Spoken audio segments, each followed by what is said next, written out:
Welcome into a Friday edition of the Jordy Culotta Show, driven and powered by Go Chevrolet, along with Lizzie. Noah is here before he heads off to school.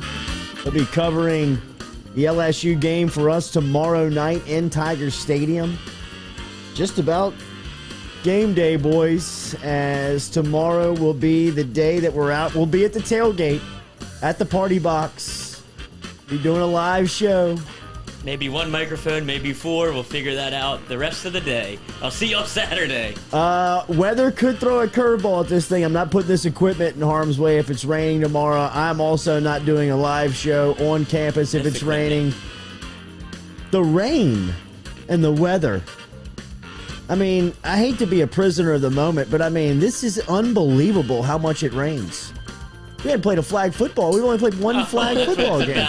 It's I'm just giving a perspective here. I'm just trying to give perspective. I mean, it rains every day. It torrentially downpours every single day. It's like living in Seattle.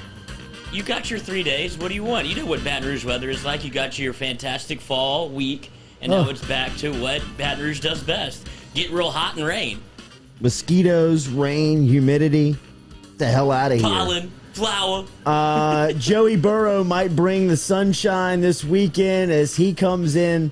Hopefully will be coming in after last night's comeback rallying win, which the Cincinnati Bengals beat Trevor Lawrence and the Jacksonville Jaguars. Before we get into Joey and just how big of a hero he is, BDJ last night on full display. I mean, just dropping it at the urinal for you to his ankles, letting you see it and swing it. Peeing at the trough like a 5-year-old, just swinging it all around. Like, Jesus. Trevor Lawrence is for My real. Knees. Trevor Lawrence, that pass he made on the sideline. Oh, to what? And then Agnew. Yeah. To Agnew. It was a beautiful catch by Agnew to drag the second foot, but that pass he made on an NFL field with a defense going 100%, that was pretty impressive from the end zone view. And last night I thought he showed off a little bit more of his athleticism. They let him run the ball a little bit more last night, which totally changes the dangerous, offense. but it does. It brings a whole new dynamic. And he looks like he's more comfortable when he's out there running around. I agree. He definitely looked more in sync last night. He's 6'6" running around like that. It looks a little like when you say 6'6", you don't really realize it until you see it. He could be like he's a basketball player out there, and he carries it well. Yeah. His stride and the way he just glides across the football field is impressive. The Bengals get off to a slow start last night as they get down a couple of scores. Ultimately, they rally and win 24-21. Something happened to Burrow and the boys at halftime because they came out throwing haymakers in the third and fourth quarter. Really, the deciding series, I thought, of the game. When he came out and hit jam on the second play of the second half, I said, this game's over. He's about to go hero.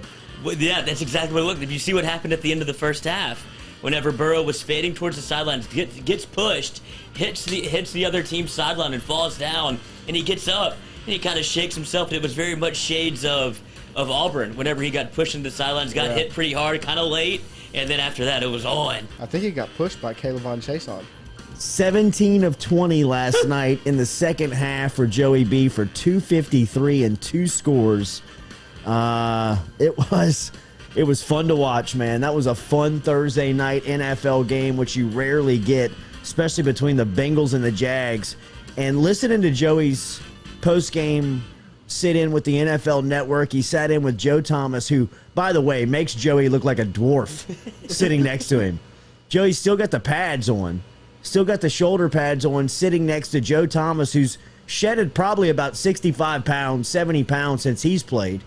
And still looks like, I mean, the Jolly Green Giant sitting next to Burrow. I mean, he is like dwarfing over Joe sitting next to him. But it's Joe Thomas, Michael Irvin, Steve Smith on the NFL Network set, just kind of peppering Burrow with questions. And I'm sitting there listening to it last night, kind of half asleep, and then this morning get up and watch it again before we go on air. And thinking to myself, how cool it must be right now to be a Cincinnati Bengals fan. Like, this is the actual launch point.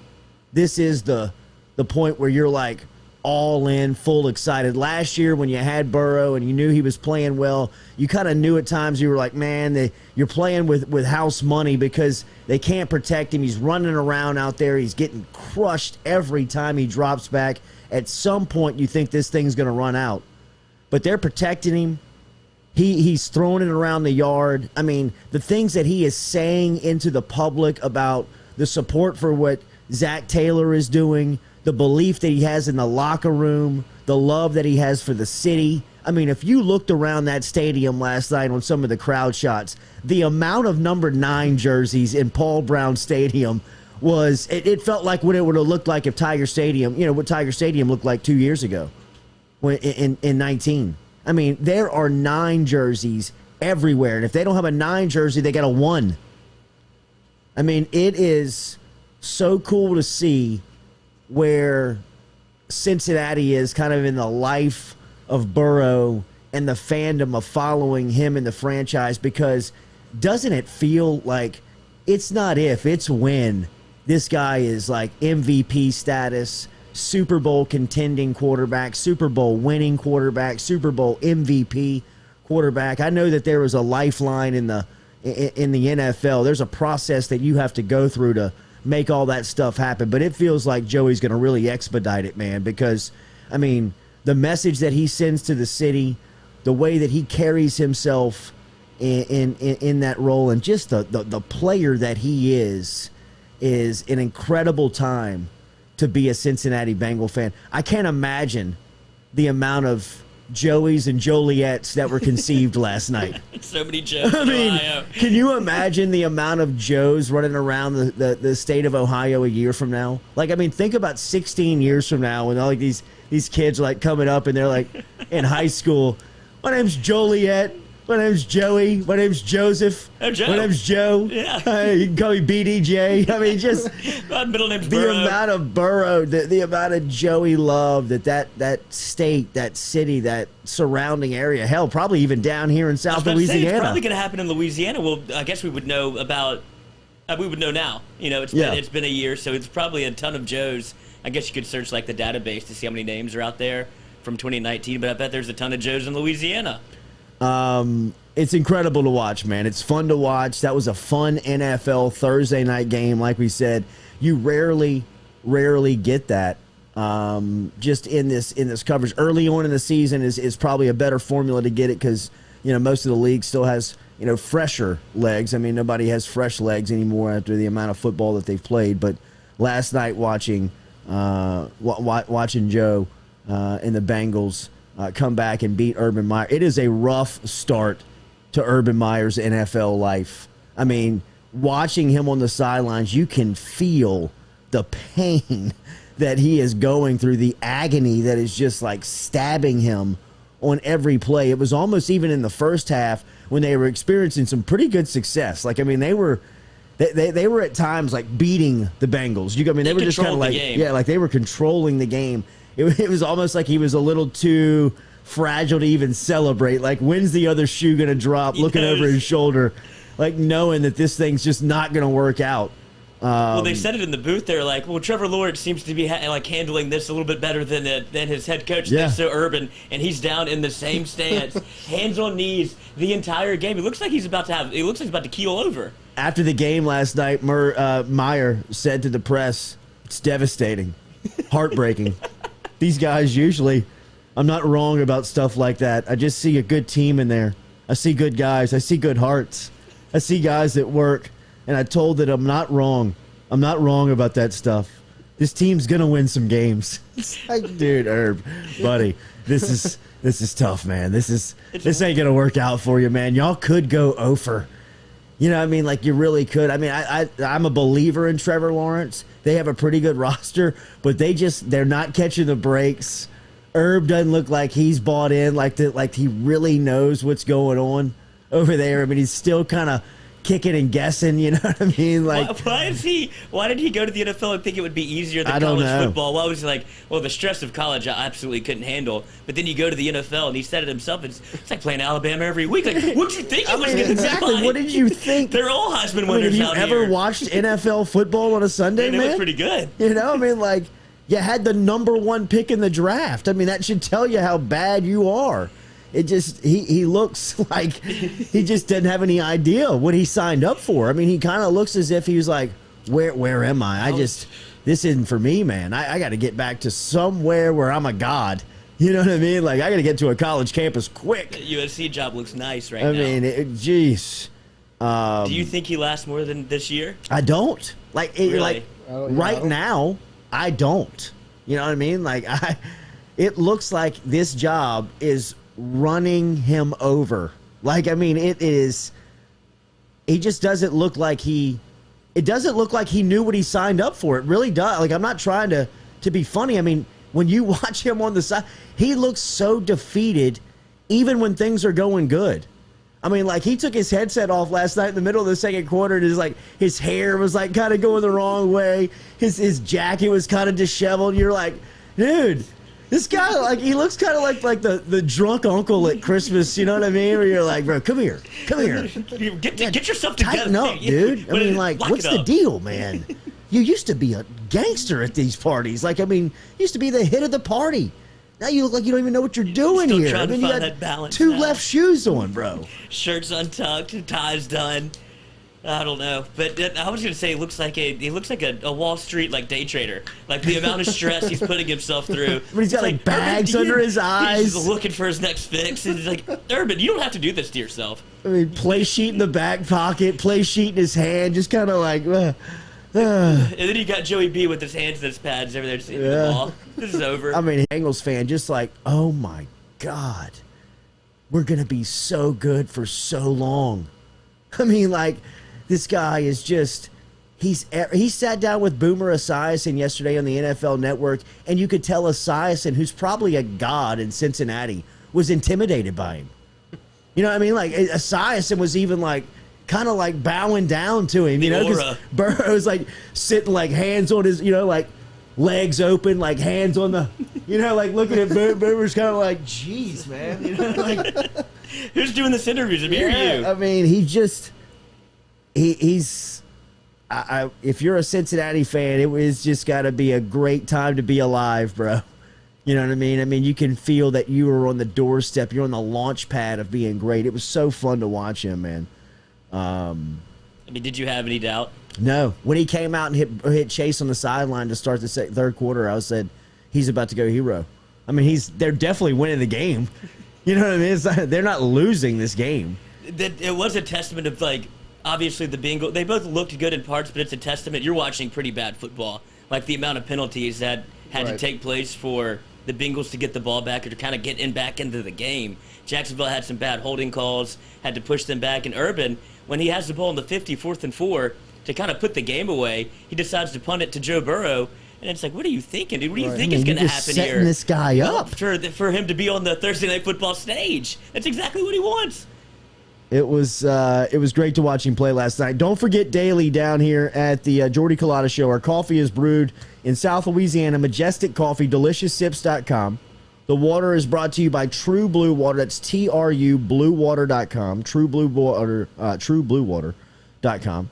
Our official spice is Papa Earl's, 30% less sodium than the other guys. So make sure and stop in and grab a can of Papa Earl's, whether it's Rouse's, High Neighbor, any of the local stops that you want to pick up. If you're heading out to the tailgate this weekend, pick up some Papa Earl's. Compliments of the Jordy Culotta Show. And then all of our guests via the phone line today are Metropolitan Health Group. Ben Mintz is going to stop by at 8 a.m. We'll get a six-pack of winners from Mincy and look ahead to what is just a incredible weekend of college football and really just kind of football in general. Kind of got you going last night with the Bengals and Jaguars with Joey B pulling off the win. Jamar played good too. Had 6 grabs for 77 yards. Had 9 targets on the night.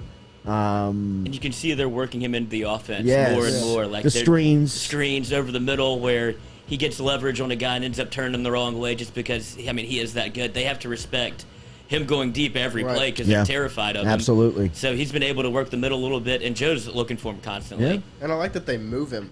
He's not just like sticking on the outside. They'll slide him in the slot. They'll bring him close. And they got weapons. Yeah. They do. They got weapons. No T. Higgins last night. Boyd's a player. Mm-hmm. He gets hurt. Joey B put it in his pocket. Uzama? CJ. 2 touchdowns last night. Hit him on the jailbreak screen. I mean, just Epic Burrow changed the play at the line of scrimmage, called it to him, saw it. I mean, set him up. Did you see what he said?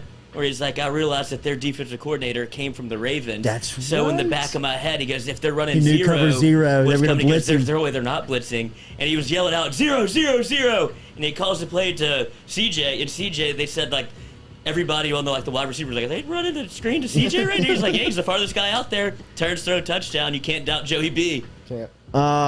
Tough night for DJ Chark. Hated to see that. Third play of the game, Chark goes down. Contract year for the former LSU standout. And it's been ruled that he's got a fractured ankle, so surgery needed. He'll be out the rest of the season. You hate to see it, man. DJ had a touchdown last weekend. He was really moving around, back there last night. You could see him kind of bouncing around early on. He's Jacksonville's deep threat. Without him, they really lose an opportunity to make plays down the field. You hate that for the former LSU guy, man, as it was tough to watch. He just got rolled up on. He was finishing his block, and play came down on him and rolled up on his ankle, and it's been ruled that he's got a fractured ankle, and he'll be out for an extended amount of time. So that sucks, man. He's really coming to his own at Jacksonville, too. He's been just a solid player. He was a Pro Bowler 2 years ago. Considering what you saw from him at LSU, where it was just kind of flashes until, I guess, his junior year or senior year, whenever he was 7. And then you were like, because he was, when's the first time you saw him? The bowl game against Texas Tech. Yeah, they gave him a reverse, and you're like, guy. who the hell is this guy? It's from Alexandria, baby. Yes. He was one of those guys that got an offer at the Les Miles camp over the summer. Like, Miles usually had like that kind of open to the public camp early on in the summer, and then the second camp was like an invite type deal where they still let you come, but they really were like inviting people that they really wanted to look at, evaluate. And Chark showed up to the open one, like in the beginning of the summer, and they were like, you can run like that? You know what I mean? Like, you might be a take. And he came to LSU and kind of was buried on the roster for so long, and then they hand him that jet sweep against Texas Tech and Patrick Mahomes in the Texas Bowl, and I mean, he just like is running away from everybody. But I think they said that, and I think I read this in the newspaper, that he was going to leave after that game, and then he scores and gets a bunch of touches against Texas Tech and ends up staying at LSU, and obviously history writes itself. But that's crazy that you can change your fate in one play, one game. Right? Okay, I'm on the field now. I never wanted to leave, but you're not playing me. Yeah, I mean, and then you see what the talent that he has. It was maddening that he wasn't. I mean, speed like that got to play. Yeah. You know what I mean? Like, you just got to find a spot for him to get on the field and play. I mean, if he can run like that, you just got to put him out there. All right, Daily, as we said, we're brought to you by Go Chevrolet. Remember, online at GEAUXChevrolet.com. Find a brand new car selection out in Laplace. They've got the brand new car lot out there. Obviously, Laplace so banged up after Hurricane Ida as they try to get back out on their feet, and they're trying to get up off the mat, and they're doing so. And down there at Go Chevrolet, they're really doing their part. If you're looking for a new car, a new truck, any type of new model, check out Go Chevrolet. They're online at GEAUXChevrolet.com, and then they've got their lot over here in Florida Boulevard and Sherwood Forest, which is a used car lot, Go Express Auto Sales. But all that inventory is available to you at Go Express Auto Sales, online at Go Chevrolet, GEAUXChevrolet.com. College football tomorrow, I really can't wait, man. I haven't been as fired up for college football weekend like I am tomorrow in a while. I mean, I've been looking forward to watching college football, and obviously we're all college football fans, but this weekend feels a little extra special just because of the marquee matchups that you have, the name brand matchups that you have. And I'm not even peeking outside of the SEC. I'm just talking about all Southeastern Conference matchups. I could really care less what's happening outside of the SEC. Arkansas, from 11 o'clock tomorrow morning to 8 o'clock tomorrow night, you got nothing but just, I mean, epic football. I mean, like, if you want to watch Arkansas and Georgia, that game kicks off at 11 in the morning all the way up to Auburn at LSU at 8 o'clock at night. with Ole Miss, Alabama, Florida, Kentucky tucked in there. I mean, if you're a real degenerate, you can watch some Tennessee, Missouri, and get off to it. You know what I mean? Like ultimate sweatpants I mean, day. just the ultimate. Stick my Shut hand it in my down. pants, Yeah, right. What? Close that door. Don't let the light in. It just, I can't imagine a better Saturday that they can be offered up than what you're about to embark on tomorrow. And it starts, I mean, almost as soon as you wake up. I mean, as soon as you get into it, the Arkansas-Georgia game is fascinating. I mean, it really is. I mean, first off, the point spread stinks, right? I mean, I'm not touching this game. I can't wait to see what Mintz says about it. 18.5 points for Arkansas-Georgia, just with the way that Arkansas has started 4-0, and I know that Georgia started 4-0 and looked dominant with their defense, and Arkansas has looked real good in creating their identity. 18.5 points just feels like way too many. I know that that's usually how it feels, and when you can say it that much, they're begging you to bet Arkansas. They really want you to throw the money down on Arkansas. So it smells like a dead fish, man. I mean, it is one of those lines that you're like, I don't trust this thing. And it's got to be closer of a game than this, right? I mean... Well, SVP came on last night. He does his winners on Friday, and he's notorious for always taking the point. So this would be one right up his alley, you would imagine. He goes the other way and takes Georgia minus 18. He's like, this is a GD trick if I've ever seen one. They're baiting you to take Arkansas with the 18 points. He's like, I don't know why it's so high. Nobody does, but I'm just going the other way because it feels so wrong. Yes, I agree. I mean, it's almost like it looks so bad that it's an obvious Georgia pull because you're saying 18.5 points. How do you even get there? I mean, unless they have the KJ Jefferson news already in their back pocket in Vegas and somebody's got some inside information. But I mean, I know he's dominant, and he really is hell to defend, especially when he's right and running the ball. And if he plays at all, he'll definitely not be 100% by the way he was limping around the third and fourth quarter last week in Dallas.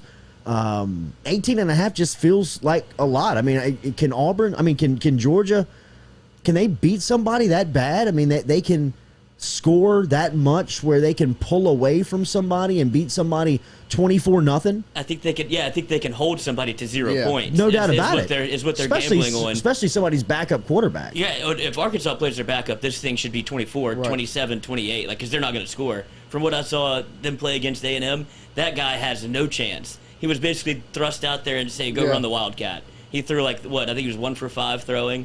But if you're a Georgia fan, you look at this and say, probably we could win 21-24-0. It would look like LSU, Alabama in the Natty, where it's just like we're going to suffocate you to death, and then by the time the fourth quarter rolls around, we're just pummeling you, and then we can get to 24-0.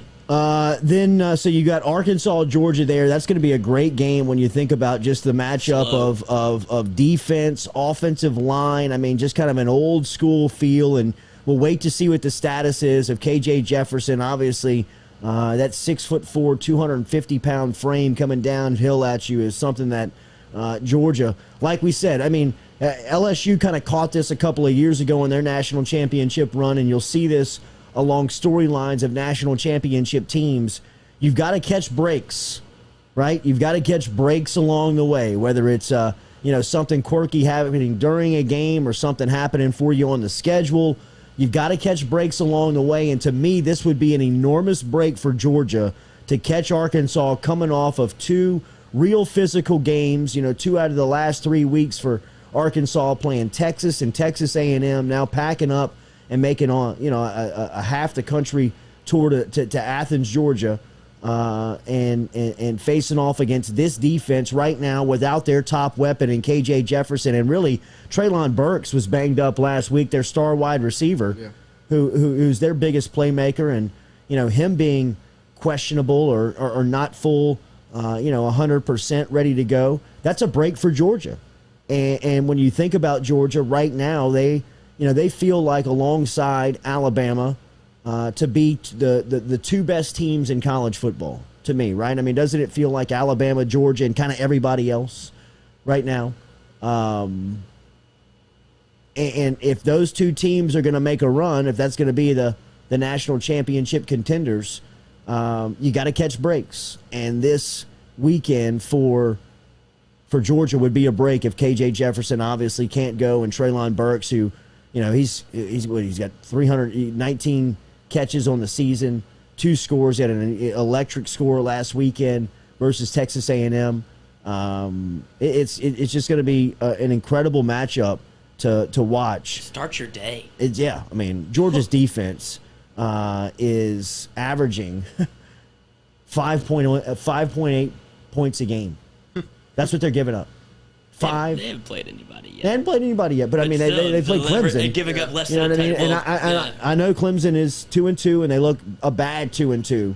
But where they caught Clemson, it's kind of like the criticism that LSU got in 19 on playing Texas early in the season. That's still a tough game to go into Austin, win that game, that environment with, really everybody kind of being 100% beginning of the season. You're getting Clemson's, fiercest punch, and they had to throw theirs, and they won the game. But it also does give me some reservation on Georgia's offense more than anything. Like, the defense has been incredibly impressive, but with not playing anybody, the offense really hasn't shown that they're that good. Arkansas's defense is good. They are good. Surprisingly very good.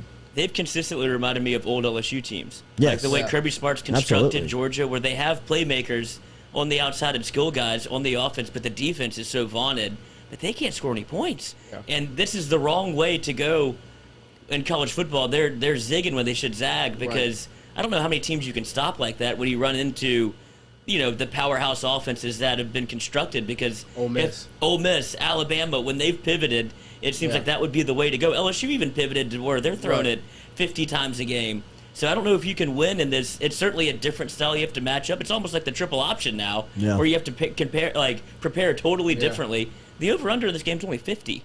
I don't even know where you're finding 50 points. If you got to win by 18, you got to take over and then you have to take Arkansas, or you have to take under in Georgia. You can't go both. Trey Williams was hell last week on the field for Arkansas, the defensive end. Texas A&M had to switch their entire offensive line around.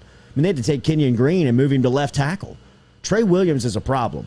He's a guy that can create big havoc in a game, almost like an unblockable type guy at defensive end. I believe he transferred from Missouri. He was from Barry Odom's defense, and now is with him. 4 sacks in as Arkansas's guy. He looked like a terrorist on the field last week for Arkansas. He could not be blocked. Is that too much? I don't know. Is that too much? He played like one. He played like one. Then they have he was a terror. They have that safety out there. What's his name? Catalan, who's going sideline to sideline. Yeah. Plays. Yeah, and then the Henry kid. The legacy, Hunter Henry. Hunter Henry's little brother. Hunter Henry's little brother, the linebacker. Did you see that picture? They've got great-grandfather down. Just Arkansas alum. Just Arkansas. It's like the Kinchins. All right, remember Daily, we're brought to you by R&B Builders. How does Arkansas keep doing this? They did it, but they had 2 quarterbacks that were brothers that both played 8 years there. The Allens. Yes, now they have the 2 tight ends. I think one of them's on Washington's roster. One of the Allens? Yeah, still. He wasn't a bad player. He just got his shit kicked in every game. When he played against Alabama, you're like, I'm concerned for his health. Because they left him out there. And it was just, nobody how much else can you take? Daily, we're brought to you by R&B Builders. Big meeting today about the new set, as Rhett will be in directly after the show getting some measurements. So hopefully that'll be coming at you real soon here. A little standing edition of the Jordy Culotta show. As we have told you time and time again, sitting is the new smoking, people. Don't fall victim for sitting down all day. If you're sitting now, stand up. If you're driving now, that's right. Ghost ride the whip. Get out there. Stretch the neck. Look up. Keep it tight. Left. Work it. Right. Up, down. R&B Builders. And if you need a new set design, custom built. If you need a handiwork done around the house, if you need anything commercially done for you, they're commercially licensed over at R&B Builders. Rhett Bourgeois and his crew are ready for you. RMB-Builders.com. RMB-Builders.com. From Arkansas, Georgia in the morning, you go straight in to Ole Miss and Alabama. Now, this is probably the national game of the day. This is the day that's going to steal all the headlines, and you're looking forward to talking to Mincy about this one because obviously Mincy has been counting down the days for this one. I think over the last 16 days he's had a running ticker on his social media looking forward to this game. And obviously if you've got skin in this one, if you're Alabama or Ole Miss, especially on the Ole Miss side, playing in this big game, you got to be really not even sleeping tonight. I mean, you got to be chomping at the bit to get this thing kicked off tomorrow, and it'll do so 2:30 from Bryant-Denny in Tuscaloosa as the Tide 4-0 on the season, Ole Miss 3-0 on the season. This will be both first matchup in SEC play.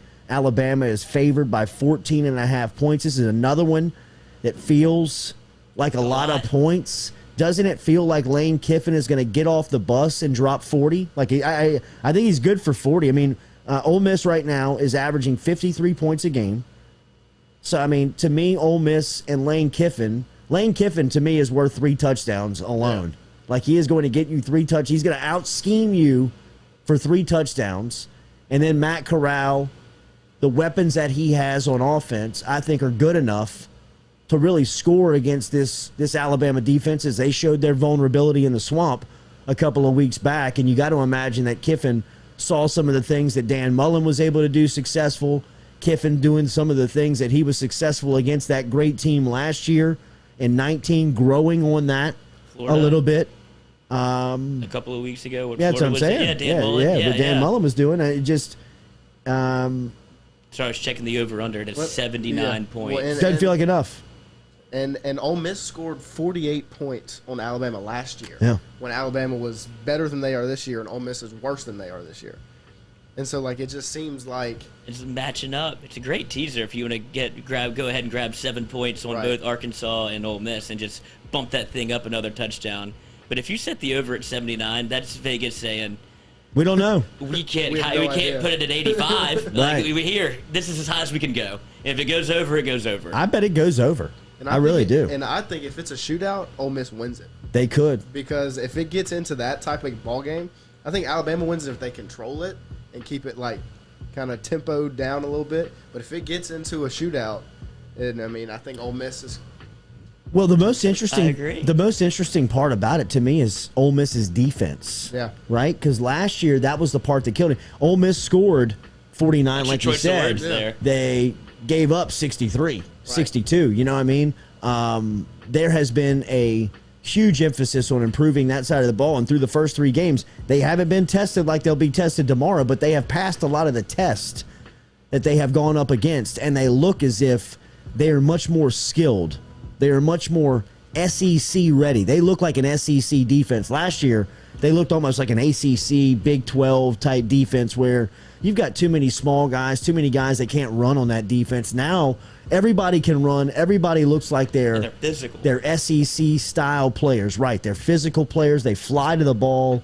They make plays. I mean, they all bought in. Yeah, I mean, they've got 5 takeaways on the season already. They turn the ball over. Durkin doesn't play around. Yeah. DJ out there takes it seriously. Yeah. So, I mean, Alabama and Ole Miss is going to be fascinating to watch just because, obviously, Kiffin and Saban will pull you in their relationship, but this is probably 2 of the best quarterbacks in the country going head-to-head. 2 Heisman front runners. Feels like a Heisman type of game for Bryce Young and Matt Corral. Corral probably has the lead right now going into the game. The only advantage, I would say, if you're going to go the Alabama way, is that Nick Saban is notorious for confusing quarterbacks like this, where it's very much scheme-based and not talent-based. Like, he couldn't rattle Joe because Joe knows what he's looking at. Corral has very much turned into this weapon of Lane Kiffin's design, where he's told to go with the ball here. You know, he's not making really a lot of reads or reading the full field or making any checks. So when Nick Saban sees that, he understands what the play is, I would imagine, a lot of the times, wherever they're lined up in formations and stuff like that, to where it's not going to be Matt Corral really winning the game for you. It could be Nick Saban beating him, but just by confusing him, which is that's Nick Saban's calling card. What an enormous day for Matt Corral. This is your future. This is Matt Corral's NFL early life on the line tomorrow. I'd love to know how many scouts are going to be in Tuscaloosa tomorrow. How many pro scouts have probably been credentialed for this game just to check out how Matt Corral is going to respond to this name brand defense, this 5-star laden defense, this player everywhere at every level type defense, and somewhere where he has usually failed the test, where he's made a lot of the throws and been one of the best athletes on the field, but he's always committed that timely and costly turnover in this game. I mean, routinely he has, he's not been able to cross over to the other side against this type of defense. And Corral seems like he has matured. He seems like he has seen a lot of what could happen. He's just got a lot of experience in playing quarterback in the SEC, and now may be the time. Now could feel like the time for Corral to make that jump. And if he does, I think that he could probably set himself up as like a top 10 pick. Sam Howell is out. Yeah, the quarterback class coming into the draft next year is not as strong as it's been over the past 2 years. Sure. And so he has a chance to really shoot up a board if he goes out and has a big-time Heisman it's the Heisman race coming together, just kind of like Joe and Tua coming to that matchup. They're the front runners. They're ready to play. And then you could certainly set yourself up to be not the first pick in the draft, but I think there's NFL teams that are salivating to take a quarterback in the top 5, and they're just looking for a guy to separate themselves because that's how you make your franchise. You could be the number 1 pick in the draft off of tomorrow's performance if you're Corral. Yes. Like, no doubt about it. Joe Burrow solidified his number 1 pick status when they left Tuscaloosa. To me, after that, he was the Heisman Trophy winner, and he was the number 1 pick. Now, this may be too early in the season for Corral and Ole Miss. At that time, that was November. Right. The season was very much in the bag at that point. But Corral could, he could get so far out in front that he could make it, he could make himself uncatchable, from a Heisman standpoint. And draft scouts are going to put so much stock into Mars' performance for Corral that it could elevate him to, as long as he keeps that status up every week and he's performing and executing, that he could really play. Who is it? Carson Strong from Nevada that's getting the most attention right now? And then there's Malik Willis from Liberty. Yes. The Auburn transfer, and then Cincinnati's quarterback. Desmond Ritter. Yes. Desmond Ritter. That's right, Desmond Ritter. And then Rattler was in the mix. But he's sliding. And the next 2 weeks, Ole Miss plays Alabama and then Arkansas.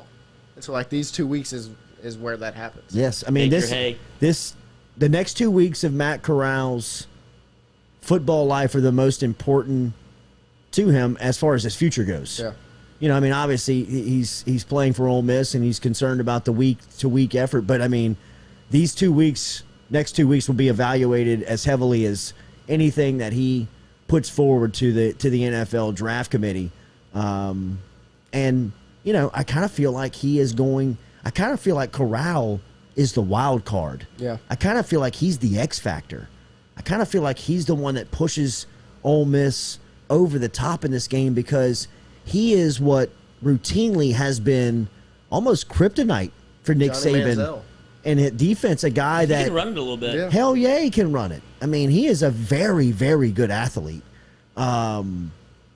His arm speaks for itself. I just think that he's got that skill set where he's a true dual threat to Nick Saban. I think that Nick Saban is him and Pete Golden are really they're staying up thinking how, what do we really do? Do you spy him or do you, because you don't want to keep a guy in because then he's good enough to kind of chop you up, and that's something that.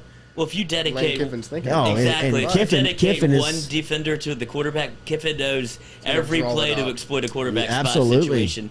But you talk about moments for Matt Corral, and I was talking with my brother about this last night. If Cole Tracy in the Auburn game in 2018 doesn't happen, do you think that affects Burrow's trajectory at all?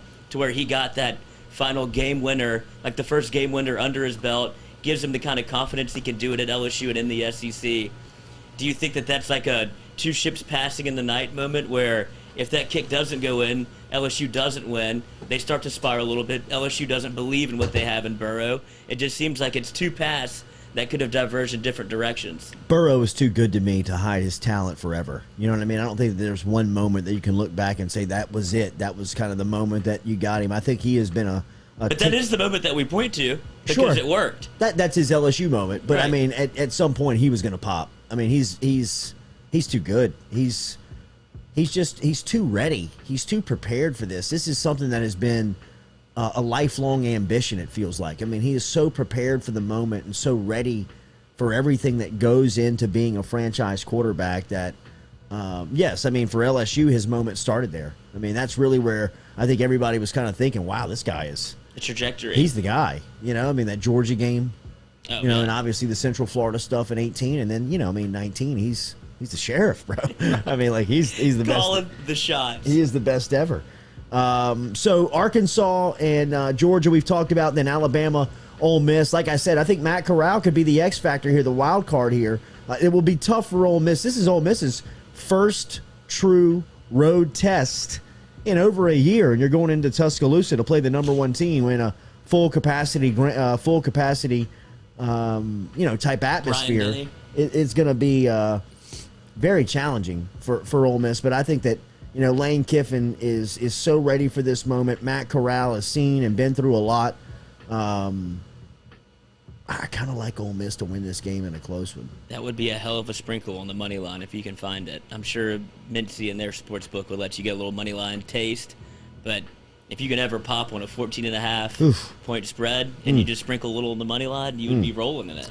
I'm sorry. This is Alabama's first true home game, the same as it is for LSU of the season. You know, they've kind of in the same boat that LSU was, where, you know, kind of the COVID weird year last year, but this is their first true home game, 2:30 Alabama. Like, so that place is going to be absolutely raucous as well. Oh, it's going to be jumping, man. It is going to be. And Lane's coming back. Lane is beloved in Tuscaloosa. I mean, I really think that they understand that Saban owes not a lot, but he owes. I think Saban knows that too. Definitely knows it. Okay. He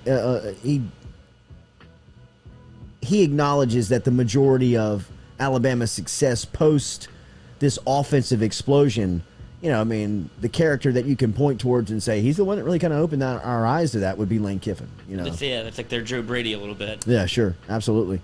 From there, you go to Florida at Kentucky, which is a 6 o'clock kickoff tomorrow.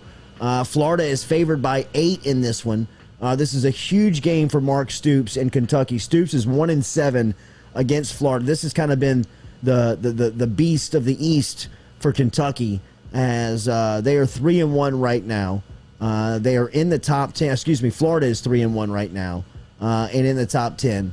And Kentucky is undefeated right now and 2-0 in SEC play entering this one. This is going to be this should be a really good game when you talk about the East. Obviously, Emory Jones and Florida have been playing very well to start the season. Kentucky off to the undefeated start. This would be obviously their biggest win of the year. I kind of feel like Florida goes into Kentucky and wins this game. I kind of feel like this is a game that Florida kind of mentally is prepared for and goes into Kentucky's backyard. I think Kentucky will make it tight, but this feels like a game that Florida should go in and win. And then that'll get you to the nightcap tomorrow between LSU and Auburn, and this one should be electric. And we've talked about this a couple of times throughout the week, and I'm sticking to it here. A little over 24 hours from kickoff, I think the place is jumping. I think that tailgating tomorrow is awesome. I think that people are prepared for this. I think people are ready for this moment. People are tired of sitting at home. People are what's going on here? I was trying to pull the schedule up, but it won't let me. It won't let me scroll. So we're back on the screen. The moment that has been created or will be created for LSU football tomorrow, I think will be unmatched. It will be that environment that you try to sell, which is very rare to get at Tiger Stadium these days. I think anything outside of a true night game is really hard to sell as college football's best environment anymore. It's too commercialized, and there's protocols and there's mandates now in 2021. There's just a lot of outlying factors that prohibit Tiger Stadium from being Tiger Stadium every Saturday. Traffic, all the stuff. You know the storylines. I'm not trying to get into it. But this Saturday, it feels like all bets are off. 8 o'clock kickoff, Auburn in town. TJ Finley, Louisiana native, former LSU quarterback, potentially starting for Auburn as the opposing signal caller. And it's Saturday night in Tiger Stadium. I mean, as Shay mentioned here yesterday, you got a 700-day gap, 700-plus day gap between the last time you've truly been able to do this. I think that the faithful are just, it's too much. It's as if you've been chained up long enough and you're ready to bust out, and tomorrow is the escape party. And the way I feel about it is, come 4 o'clock, come 5 o'clock on LSU's campus tomorrow, it is Louisiana Saturday night. It is the stuff that recruiting videos are made of what the sales pitch behind recruiting is put towards, and it's college football's best environment on display tomorrow. Now, I know that the weather calls for 60% rain and possible thunderstorms, and that would absolutely blow if that happens, which I know I'm not trying to pick a fight with Mother Nature. I know she is an intense bitch that is undefeated. But I'm just saying, if you could let up for just a small window, if you don't mind, tomorrow would be greatly appreciated, because with a little bit of sunshine and even the threat of rain, but if you can just hold off, it should create the best environment in college football.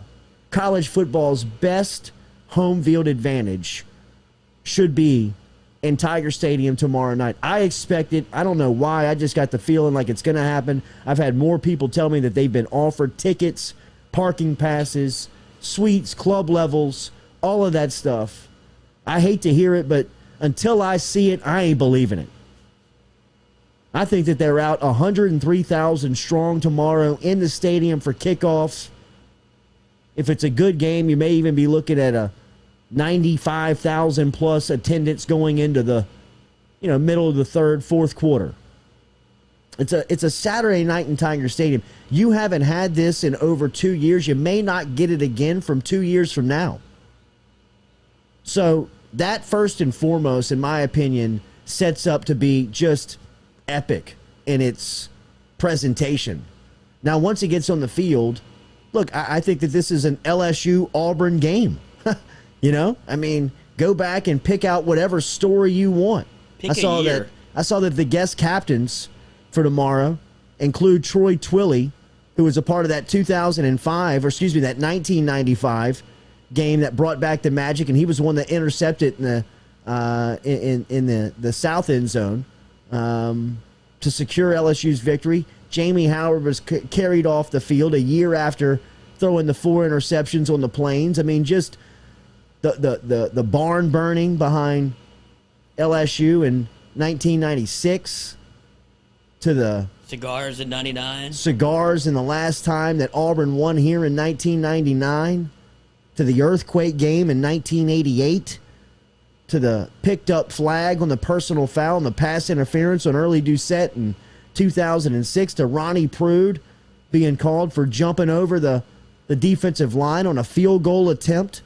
I mean, there's so many games and stories that just resonate within this series that I think you get another story from it tomorrow night. 2005, what was that? The game that the potential Lou Groza Award winner missed 5 field goals against LSU. Skylar Green returned to punt that night to help LSU win. I mean, there's just so many quirky and cool moments within this series. I think that Saturday night in Tiger Stadium at 8 o'clock with a kickoff could produce another one. And don't you see it just being extremely close? Like, yes. Don't you see it being one, like you said, I mean, they say barn Come burner. in, Katie, sit down. Yeah, come on. Don't you see it being one of those just absolutely, you set the stage the way you just did, and it's hard for my brain to go anywhere else but it being an absolute barn burner until all the way into the fourth quarter.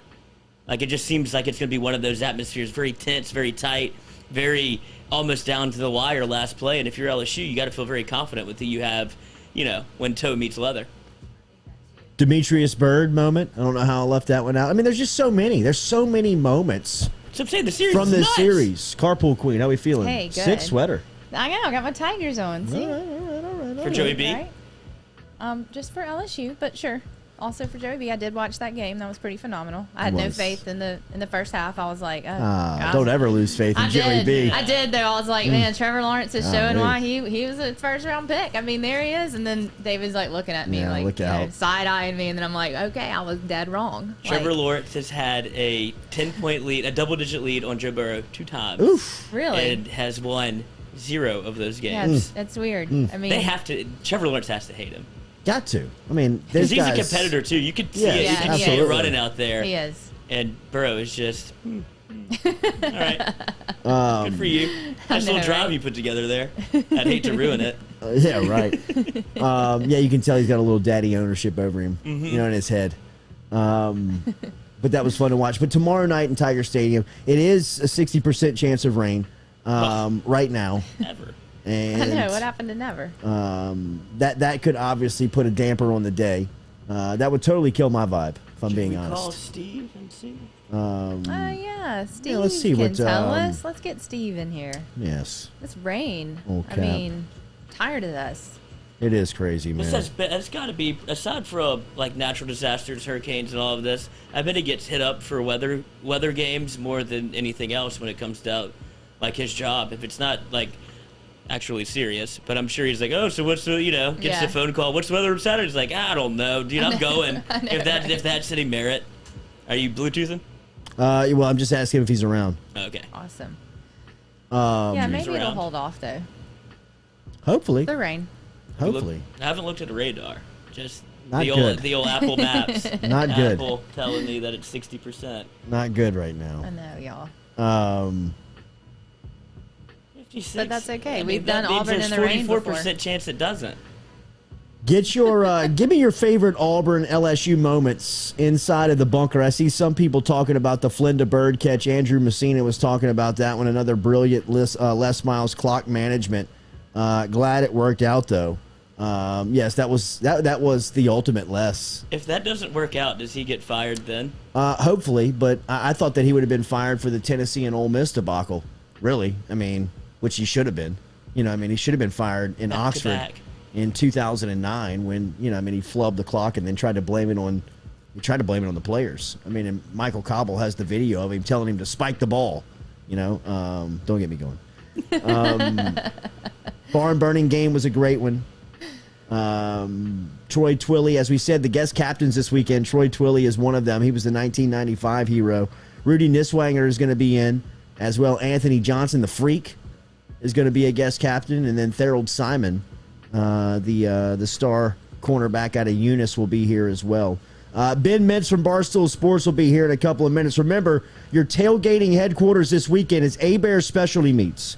Stop in and grab some of the great selection out of A-Bear Specialty Meats freezer over there in Highway 73 in Dutchtown Shopping Center, right next to Dutchtown High School, as you can stop in and grab a great selection of steaks, burgers, Louisiana's finest etouffee, any of that you may be looking for tomorrow's tailgate. But they also have it's the home of the D-bone stuffed chicken and turducken, all of that stuff you can bring out to the tailgate tomorrow.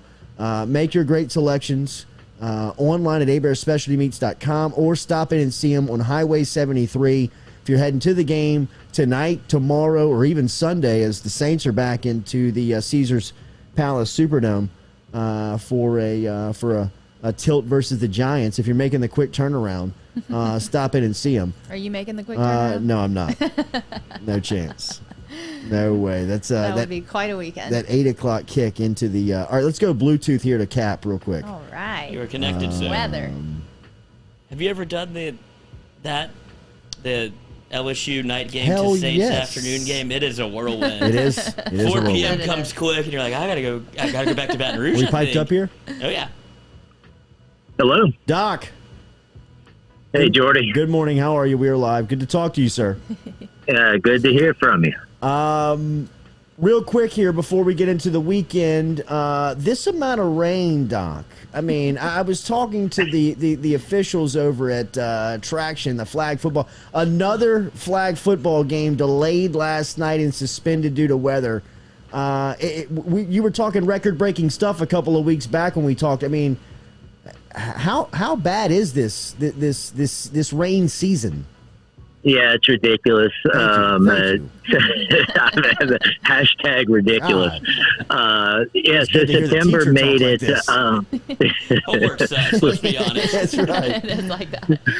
We hit 6 straight months with at least 8 inches of rain. I mean, it's just nuts. And give you an idea, so the airport ended up a little bit under 8.5 inches of rain, but I live in southeastern Baton Rouge, kind of southeastern part of town, and I came in at just under 14 inches of rain for the month. 5 inches of rain the last 2 days at my house. So, yeah, it's just been unreal. Any sign of let up tomorrow? Obviously, tomorrow could be a great day for South Louisiana and LSU tailgating with a night game in Tiger Stadium. What does the day feel like and look like? Yeah, so, unfortunately, if you're going out there to tailgate, I'd be ready to dodge some raindrops. We got rain chances running 50%. I'm a little nervous. They could trend even a little bit higher than that. Earlier in the week, it looked like it was going to be a pretty good day Saturday, and now it just keeps trending wetter and wetter. So it's not going to be an all-day rain, but the potential is there, and there's even a chance a couple of showers could linger tomorrow night. The chances should be going down by the time we get the game. That 8 o'clock kickoff definitely helps, but for tailgating, for sure, I'd be ready to dodge some rain. At Steve WAFB is where you follow our guy on Twitter. This is Steve Caparotta, the doc. He is the certified meteorologist over at WAFB. How about tonight, high school games? What's the forecast look like for the prep viewers? Yeah, so today and tomorrow are kind of similar. Pretty decent rain chances during the day. Maybe not as widespread as what we've seen much of the week, but today I've got rain chances at 50%. By the time we get to the high school games, I can't rule out probably on the order of like a 20 to 30% rain chance into the evening. So it's going to be one of those nights just kind of checking radar, checking the app, and seeing what it's looking like. Especially as kickoff time, 7 o'clock, there's probably still going to be a few showers around the area. And then as we get deeper into the night, any rain should diminish. Crazy stat from the doc this morning. 6 straight months of at least 8 inches of rain. That is crazy. Here in the capital. Sam, that's nuts to think about. Thank you as always for your time, sir. We'll be checking in again soon. All right, sounds good. Yes, sir. Thank you. There is Dr. Caparotta checking in from WAFB this morning as potential over the next 24 hours. Don't even worry about it, Lloyd. Keep the stuff here. Don't even worry about packing it up. Don't even worry about it, bro. Hell yeah. But give it like a few more hours. Don't even and let stress things it. shift around. Don't maybe. even stress it. I'll bring one microphone. Set design meeting after the show. You good? All right. Brett's going to be here. Did you know about this? Yeah, he dropped it on the show, of course. Surprised I got to call him. I would do it during the show. Well, I mean, it's kind of like We I should gotta have done it during the gotta show. tell. I mean, I'd get busted either way here. Hey, you know kids, what I mean? no Christmas, Yeah, right. Oh, Rhett, what are you doing here? It would be like that. I don't It's know a shocker her at to see all. Rhett here. Well, now that you're here, why don't you just tell us what you think it would look like? Didn't What you the say? start date would be, when we could end, and how much it'll be. He Thanks, starts Rhett. demolition like immediately. right. The couch goes Is that out. a crew I see? Hey, stand up for 1 second. 1 second. Right. They picked the sofa up with me sitting on it. Yeah, that's right. Happy That's Gilmore. right. Exactly. What color stool y'all want? Stand-up stools. All right, we got to go up to New York here. Ben Mintz. I got to imagine that Mintz hasn't slept without the help of chemicals. Which he would do anyway. Good morning. Benjamin, we are live. It's good to talk to you. It's 24 hours until game day. Ben, have you slept? Yeah. I'm trying to rest up. Okay. This is like first day of October. I mean, this month ahead. I mean, this is what it's just all about. I mean, I just can't even get into the Ole Miss Bama, and then I'm flying to Vegas Sunday morning at 6 a.m. to fire World Series of Poker this week too. I was going to ask you more. I mean, like, this is a serious question. Are you more fired up for the game tomorrow, or are you more fired up to be back in Vegas doing some World Series of Poker stuff? I'm going to say the game. Not by much. Not by much. I'm going to say the game, but the World Series main event, November 5th, takes precedence over the game for me because I I mean, I'm going to cheer the heck out of Ole Miss and all that, but I get to play in the main event. So it's just that the competition, can't beat it. Mintzy, give some of our listeners the background that may not know it. This is what your love and passion really kind of. This is the base. This is the baseline of it. Well, yeah. So basically, I was a poker pro from 2006 to 2014, which is a long time. Absolutely. When I was like, I guess that was like. Yeah, that was from 23 to 31, so those were kind of my prime years. So, write the book. Write the book. Yeah, but I was. I got 75th in the World Series main in 2011, and I got 327th in 2018. And at my peak, I was top 200 in the world online. I lived in New Orleans, used to play at Harris, New Orleans, and at the Beau Rivage and Biloxi a lot, and play all the South stuff. But that's what it was, man. I was a poker pro that lived a fun life, and then it was fun until it wasn't. In 2014, and that's when I went back to school, and then eventually got into sports radio and media. So. But just Jordy, though, going back as a Barstool employee, I mean, I don't even know what I'm walking into in this World Series. I've already gotten hit up for a ton of interview requests and stuff, and we're going to be doing a lot of videos and vlogs, and I'm just going to fire away and show the squeeze what it's really like to play the World Series of poker, and playing the $500 $5 million guaranteed Sunday, the Union. And I've got a $600 on my schedule Monday, $1,000 Tuesday, and if it goes well, I'm gonna try to stay a little longer to play more stuff next week. And then I'm going back to the main event November 5th, 10,000. So just honestly, I hadn't played live poker tournaments since before COVID. So I'm not really promising the moon on this trip, but I think it's going to be get my sea legs back, see if we can make a run or two, and then I'll be ready for the main in early November. Ben Mintz joining us here on the Jordy Culotta Show as we are talking to him about the gambling weekend coming up here. All right, Mintz, World Series of Poker starts Sunday. Before that, Ole Miss and Alabama tomorrow in T-Town. You've been counting down the days for the past couple of weeks on your Twitter account. We are now closing in on less than 24 hours until kickoff. How are you feeling about this game? Oh, I feel good. I mean, I don't want to sit here. I still feel pretty optimistic. I really do. I think last year when I say pretty optimistic, I'm not coming on here, going to give a hot take and guarantee Ole Miss win or anything like that. But 640 yards that Ole Miss had last year. I mean, Jordy, I said this last week on here. I remember you and I watched that game together at your place last year, and you could just see how little, Kiffin and Corral and Ole Miss weren't afraid. And, you look at it, I think the Ole Miss defense, I mean, thank God it's improved, but it has improved definitively. And, as good as Bryce Young is, they still only have 3 returning starters on offense. I mean, this is not the unit that we saw in 2020. That was one of the best we've ever seen. So, I guess I'll go ahead and get into it. Ole Miss plus 14.5 is the first play of the six-pack. Real quick, Mintzy, where do we stand? We were 6-6 last week. 4-2. So okay. we were 4-2 last week. We're 13-11 overall. All right. I like it. First play of the weekend. We're in Tuscaloosa. Explain the pick.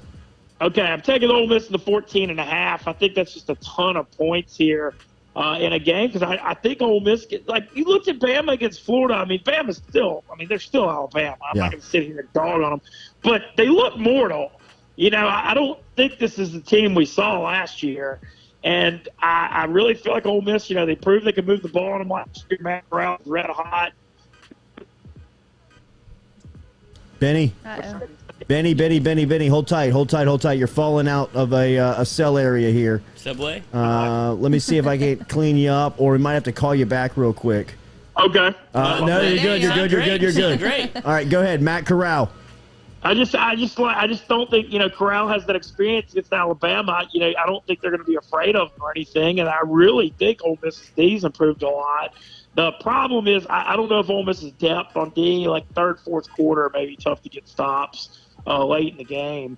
But I'm taking the 14.5. I think it's going to be a heck of a game. I don't know what to think of the over-under, which is like 80 or 79.5.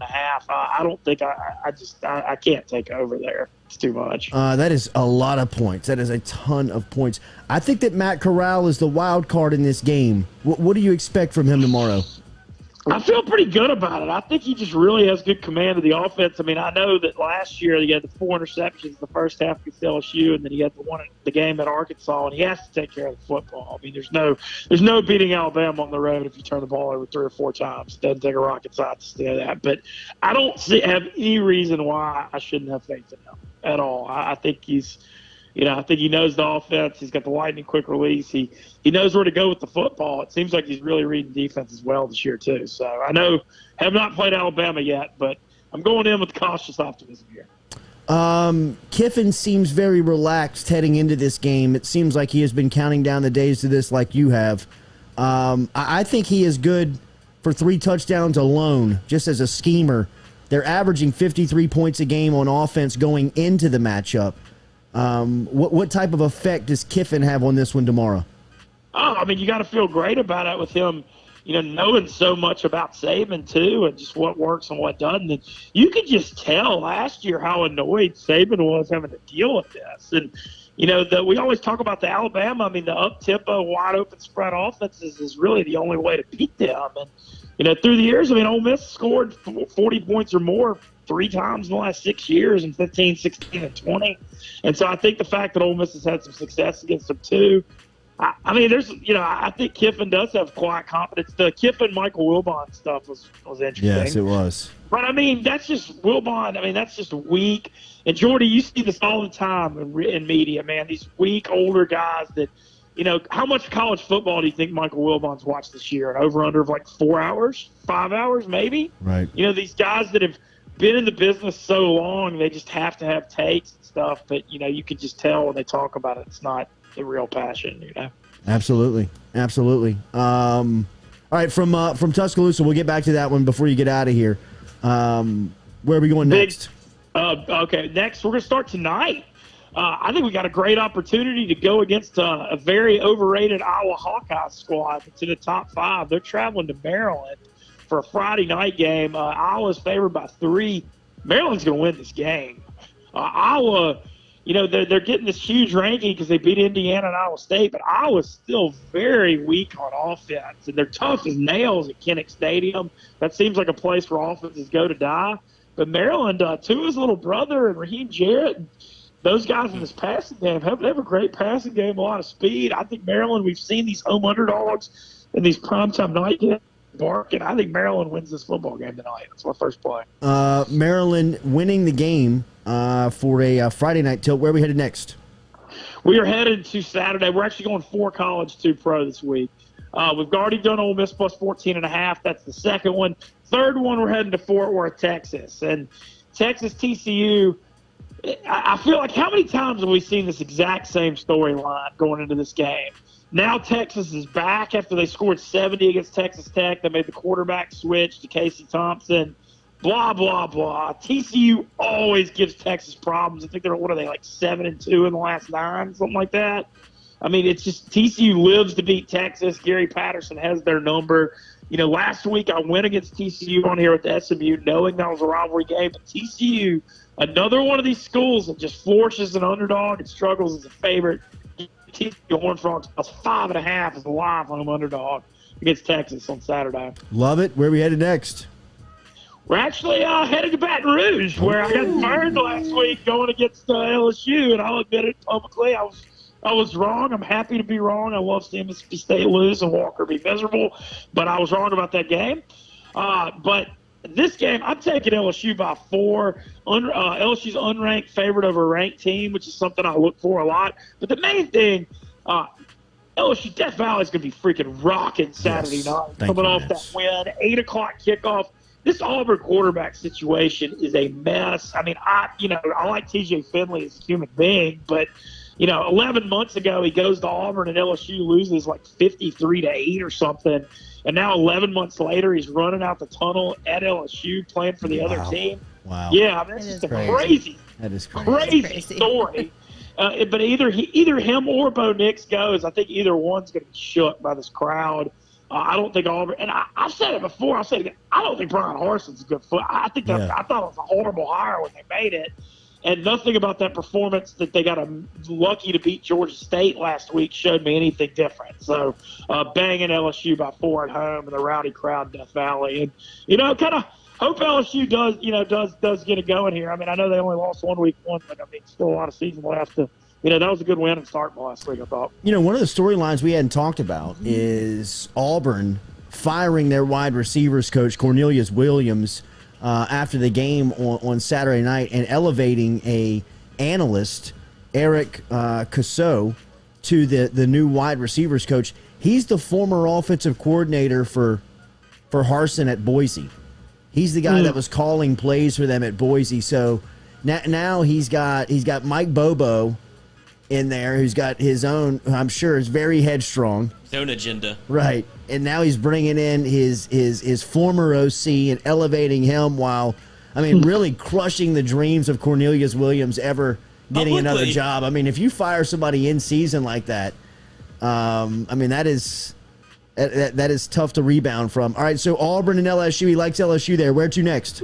Last thing on that. This is what he gets for putting Mike Bobo as his offensive coordinator. Yep. What about his body of work at Georgia, South Carolina, or Colorado State made you think, hey, this is the guy I want to be my offensive coordinator? Yeah, I agree. He's stunk for years. I agree. So I don't know. I didn't get that SEC ties. It'll make you look like you know what you're doing. Hire him. That's what it kind of feels like. The old retread. Yeah.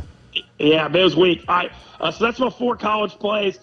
First NFL one, man. I took them last week at home. I'm doing it again. I'm surprised the Vikings are on a home underdog again. They're a 2-point home underdog to Cleveland. I know Cleveland's good, but, man, Minnesota's tough at home in that dome. I think Cleveland's more of an outdoor, physical-type team. And I think the wrong team's favored in this football game. I think Minnesota should be a couple-point favorite at home. Minnesota's 1-2, but they're about as strong of a 1-2 as, they lose an OT at Cincy. They lose by 1 at Arizona when they miss a 37-yarder. And I thought they had a really strong performance at home against Seattle last week, winning by double digits. Kirk Cousins quietly playing the best football of his career. Yeah. Playing really well right now. And I like Minnesota at home getting 2 here. I think they should be favored. Vikings plus 2.5 at home on Sunday. Then final play, who we got? Final play is the under 44.5 in Baltimore, Denver. This game feels like a 16-13 or 2017 or whatever. Denver's 3-0, but they've played a cream puff war. They've beaten the Giants, the Jets, and Jacksonville. I just think Bridgewater's going to struggle against his Ravens defense, but Denver's got a ferocious defense too. We saw Baltimore struggle in Detroit and get away with murder last week on that Justin Tucker 66-yarder that bounced off the crossbar. That was one of the craziest plays I've ever seen in NFL history. I think these teams can play 5, 7, 8 times and still not go over 44 game. I just don't see this. This just feels like a slugfest, low-scoring game. So that's what I'm looking at. The one that barely missed, I looked at Notre Dame plus 2.5 against Cincinnati really, really hard. And I was between it and TCU on whether to put it on. I like Notre Dame. I thought Cincinnati got really lucky in Indiana. Indiana's quarterback blew that game. But that one didn't quite make it. Maryland plus the 3 tonight to get you started of Benny six-packs going into the weekend. Ole Miss plus 14.5 tomorrow versus Alabama. He also likes TCU plus 5.5. LSU minus 4 tomorrow night at home versus Auburn. Then on Sunday, the Vikings at home getting the points. Plus 2.5. He likes the Vikings on Sunday. And then under the Baltimore-Denver 44 points for your final play of the six-pack of winners after a 4-2 weekend. Last play date for Mintz and his selections. Any live music this weekend, Benny? Man, we're just. I had a great run. Last week ended up. Isabel was so good Friday. I went back Saturday. Oof. Went both nights. And then this Pier 17, that venue I went to. I took some pictures on Twitter. You got the Empire State Building behind it with lights bouncing on it, the Brooklyn Bridge, and the New York and Brooklyn skyline. It was. And then I went and saw Revolution there Tuesday. So I got a free ticket. That was really good too. But I actually looked. If I was going to see live music tonight, I would go to Tedeschi Trucks Band at Beacon. But I got to chill. I got to pack. My flight's Sunday morning. It's 5, 6 a.m., and I got a huge Saturday. So we're going to wash clothes and do the low-key thing tonight. Attaboy, Benny. Somebody's growing up. We feel you maturing over there.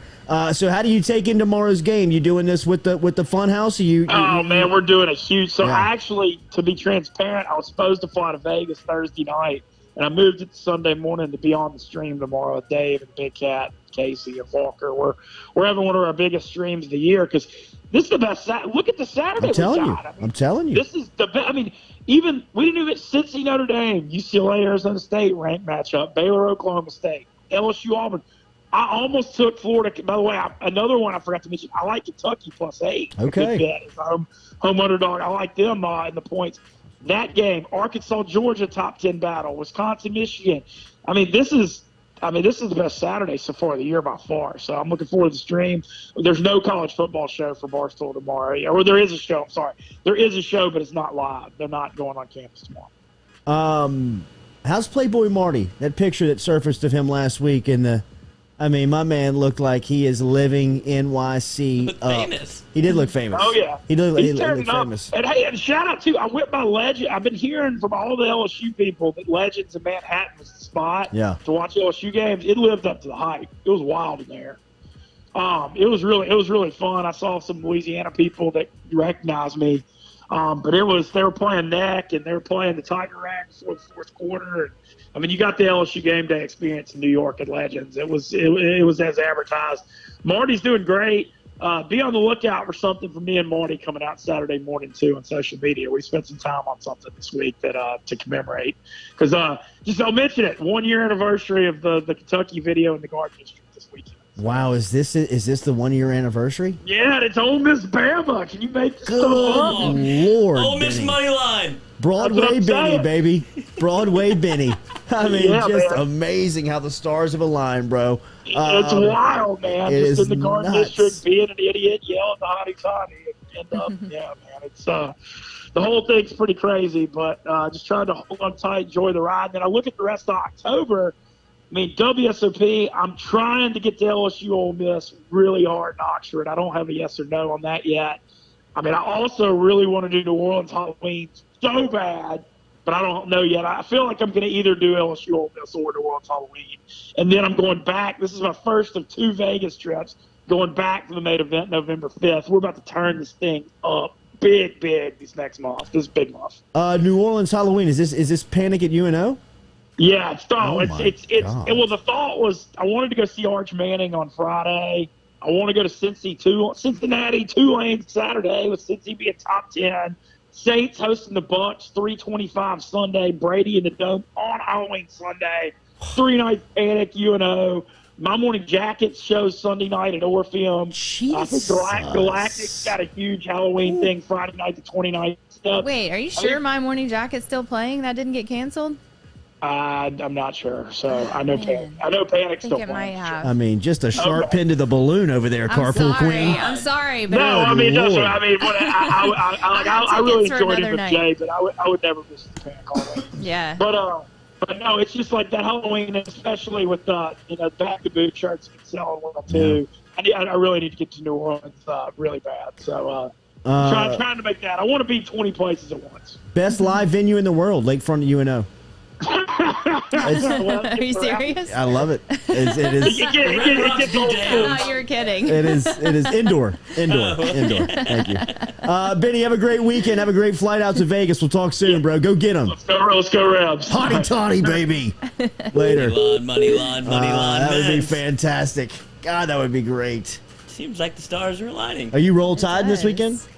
Yes, Yes, I'm you're anything against rolling Ole all the Miss. I'm time. anything except Ole Miss. Rolling always. all the time. Do you Yes. hate Ole Miss more than you Hate. like Mississippi State? Hate Ole Well, Miss. that's a great question. It's 'Cause it seems hard like she to- does. I agree. I really do. I don't know. No. We know. Before. That's No, we weird. know. But yeah, Let us say, Your Honor, let me answer for my client. Yes, that is affirmative. She absolutely hates Ole Miss more than she loves Mississippi State. It's a sad way to live. I mean, that is a confirmation. Or is Could it be the true. ultimate competitor where you hate to lose more than you love to win? Possible. But if you hate an opponent more than you love your own, That means they're living I think they're in your head. Yeah. I mean, I didn't say that, though. Y'all did. Your I just actions sat here speak louder than quietly and words, listened. Katie. You sure haven't debated it.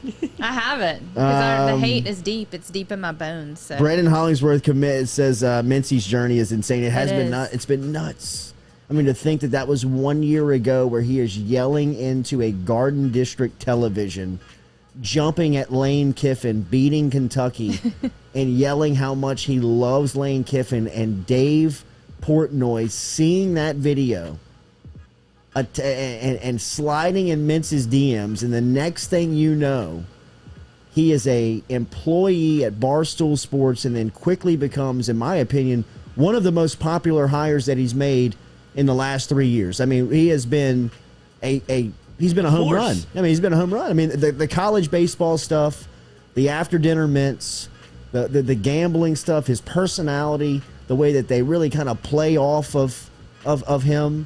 I mean, it is scary to imagine what he will be and where he will be next year at this time. To think how far it has come in 1 year, to think 2 years removed from this, whether it's going to be, I mean, he's going to be a rock star in the World Series of Poker. I mean, the World Series of Poker people have to look at him and think marketability alone, because he has this great following that's coming with him, and he's got this recognizable face and voice that people already know. It's synonymous with him, and now it's synonymous with Barstool. If he gets to making a run, if he gets to playing hot, I mean, he's going to be all over ESPN. He's going to be all over ESPN. Is he one of those guys that sits there with the sunglasses on? Yes. Like on TV, and you can watch the him Destroyer. In the game. I mean, like that's it. That was his nickname back in the day. Was the Destroyer, and he used to sit there with like shades on. He wears the shades. I don't know if he still does. Oh, I hope he does. does. Did it really make a difference? It's been so long. I've never understood that. I've got no insight on poker. Is that just to hide your poker eyes? Yeah, I guess if your eyes get big, whenever you're like, oh, two aces. When you can't control your expression, you just cover it up with sunglasses. I probably have so many tells on the poker table. I don't even play it, but I'd imagine I would just get excited and be like, oh, hell yeah. You'd have to. Right. Cody Boudreaux says the weather looks like it is working into the night more and more. I'm telling you, this Mother Nature bitch, bro. She's fucking relentless. Talk about being in your head. She's in our headspace. She is absolutely relentless, man. I mean, at least we really haven't done anything. Bitch. That's true. Bitch. I mean, Mother Nature. Just chill for a minute. That big bitch. I mean, what's the issue? Let's talk.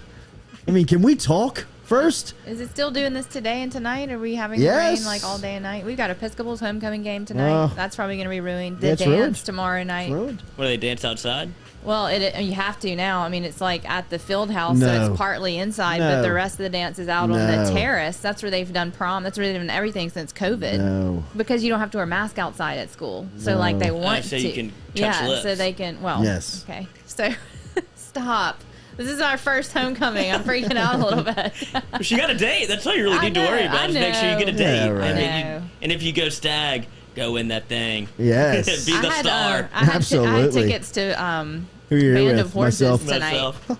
in New Orleans. That your date? To where? Band of Horses in New Orleans. I had tickets to that tonight, which I bought those before I realized it was Episcopal's homecoming, and so if you would be cheering. But that was canceled too. That's why I was saying I thought I heard My Morning Jacket was canceled as well, but. Can we get some confirmation on that? Because that seems like that's an incredible weekend. I thought the Brady game was at 7 o'clock that night. I thought that was a Sunday night game. Brady and the Bucks and the Saints. It's not. Well, he said 3:25. He said it was an afternoon start. I could have sworn that was a 7 o'clock NBC matchup. I mean, freaks come out at night, bro. I mean, that's... You're talking about Saints Bucks. Yeah. Brady versus Winston. I feel very confident. Yes. As a Saints well, I mean, it used to be the Brady Breeze. What? October 31st, 3:25. It's a 3:25 start? What's the night game? Are you kidding me? Is that late enough to flex? Can they start working on the flex at that point? If they're both... Is the NBC game, that's the flex game, isn't it? The Sunday night game? I would hope that would be. I mean, jeez, what else do you need, bro? All right, Daily, we're brought to you by GoFlow. Went and saw Brett and his crew the other day. They're jam-packed. They got people, like, waiting in the lobby. What? Cowboys-Vikings on Sunday night. Gross. Nobody wants... I mean, I guess they're both kind of good, but Gross. Saints-Bucks rematch... Why gross, though? just gross. Vikings. Where is it? It is in Minnesota. Yeah. Gross. I would get it if it was in Jerry's World because he has that pool. But don't you get enough of the not of the Cowboys on primetime? Like, they're always a night game. Oh, they force feed me Cowboys Giants, and I don't want to watch it. Yeah. The Cowboys are somewhat good this year, but They for are the good. last 10 years of my life, the Cowboys are not worth watching on primetime, and then they're 4 times a year. Saints Bucks Halloween is Does it get any more better prime time than that? that? God. Baton Rouge's premier medical spa specializing in IV hydration treatments with vitamin infusion is GoFlow IV. They're located on Jefferson Highway. Stop in and see them.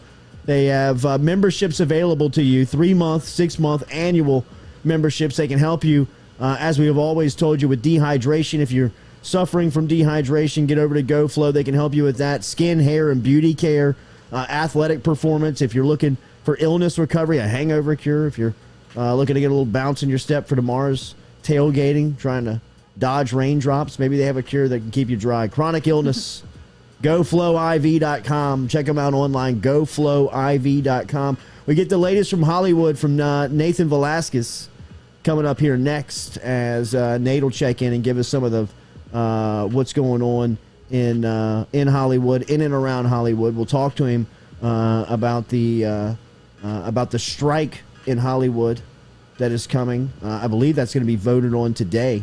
We will ask Nate about some what's going on. Coming up next here on the Jordy Culotta Show, driven and powered by Go Chevrolet.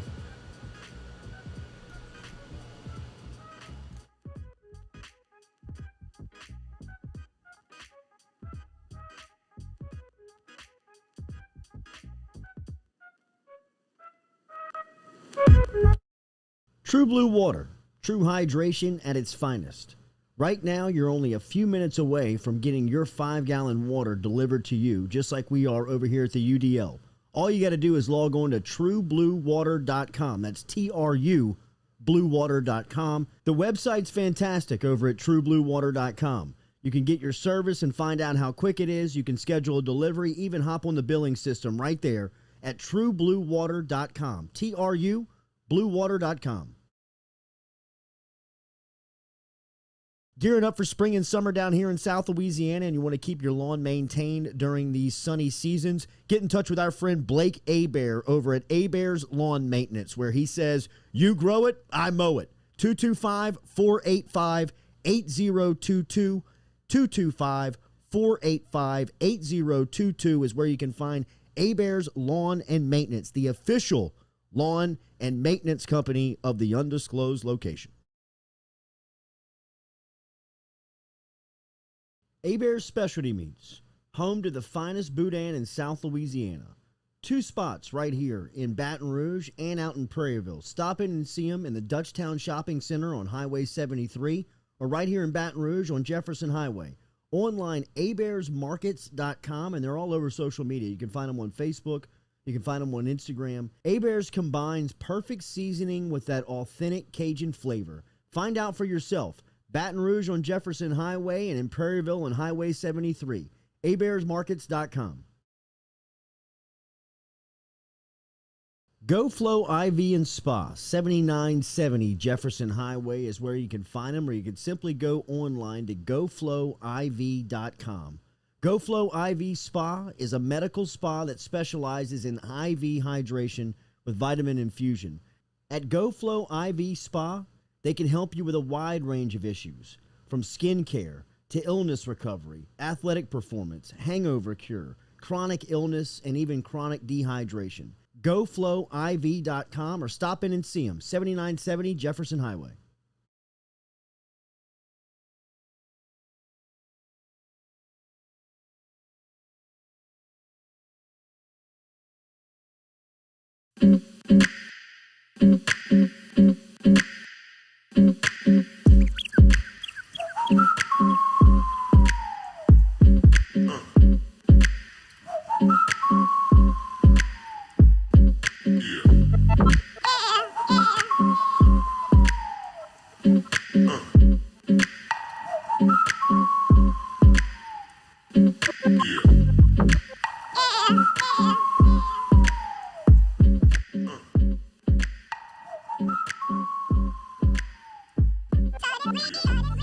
Welcome back here, Jordy Culotta Show, driven and powered by Go Chevrolet. Check them out online, GEAUXChevrolet.com. Great selection of both used cars and brand new cars over at Go Chevrolet. Nathan Velasquez joins us every Friday here on the Jordy Culotta Show. Tons to get to with Nathan. Obviously, Nathan, we'll start off here with you, our expert. What's your favorite game tomorrow? What are you looking forward to the most? Oh my gosh! Wait. I think I actually have something. Come on, Nathan. We are playing. Come on, Nathan. It's Florida, isn't it? Nah, you bastard! It's Auburn. That is our latest sports report with Nathan Velasquez. We'll be back with you next Friday. Thank you, Nathan. You know, I baked into some of the news I was going to talk about a comparison to the first week of game day, and it was going to all be based on the illusion that I actually know something about football, and now that's shattered. Thank you. The house of cards is folded here before the first question. 3-card money got the first one wrong. Starting off the whole interview by talking about getting me back for the view comment from last week. I see. Bastard. Nate, today is a huge day in Hollywood. Explain why. Yeah, so I would say that if you had, actually, Jordy, if you had to just have a list of the most powerful players in Hollywood, what's a name? Just a name you'd expect to be on that list? Individuals or like Warner Brothers? I'd say an individual that just holds a lot of power. Leonardo DiCaprio. I would say Clint Eastwood. Okay, y'all. Both in the producing game, both have their own companies, like 100%. But this weekend, and really just for this weekend and the upcoming week, there is going to be one person in Hollywood who has more power than anybody else, not just in Hollywood, the entire film industry. There is a strike that is being voted on today, and in order for that strike to go through, it has to pass with over 75%. And then immediately after that happens, the president of one of the larger and oldest unions in the film industry will have the authority to call back over 100,000 workers, and at that point, totally grinding Hollywood to a halt. So that is what's going on this weekend. That's the power that's in the vote that's going on right now. Oh, it's Harvey Weinstein. Did you pull up a picture of him? I can. Yeah, he's got. Yeah. If you pull up a picture of him, he's got the chubby cheeks. He's got the chubby cheeks and the poorly kept facial hair. But hey, he's the only man in the entire history of the film industry who's going to have this level of power. And it's going to be announced on Monday what the vote says. And then after that, we'll see what happens. That's pretty much the data of what's going on, though. It's very weird. What type of effect here? What are we looking at? Long-lasting effect of what the next 72 hours could have on the future of the business? I think two things people are saying. People are saying that it's either going to immediately happen and he's going to call for a strike. I think the more likely thing that's going to happen is that we're going to have about a week where he holds on to this level of power. The main problem that's going on right now, these unions, they negotiate with producers and studios. Behind the scenes, negotiations have stalled for 4 months now, to the point that the negotiators, they're not even talking anymore at all. So I think that this is going to just be a leverage play, but if the other unions don't come to the table and talk, then he might actually press the button, stop everything. I feel like that would probably happen maybe later next week, though. Probably maybe even around this time next week, if they don't go back to the negotiating table. Fucking Weinstein, such a creeper, bro. Nate, we got the picture pulled up. No, that's Nate. Nate, they've got some great movies out right now. I know that's tough to say. We have not said that in a long time, but as far as like the theater goes, James Bond seems to be reviewed great. The prequel to Sopranos has got a lot of people moving. There is a pull to the theater right now. Yeah, it started off early in the week with the James Bond premiere in London, which James Bond won't release here until next week, actually. But Venom is out today. The Sopranos prequel is out today. And the hype that's coming out around these movies, and I'm not talking Rotten Tomatoes. Rotten Tomatoes can sometimes, get a little. They gave Nomadland like 95%, and I don't know anyone that made it through that movie. But the hype around these movies online, the hype around the few people that I know that got into some of these premieres, was just that the feeling was so electric to be seeing movies that felt like people cared about them. Because of what happened last year, studios kind of put out material that they thought would be filler material while no one knew what was going on.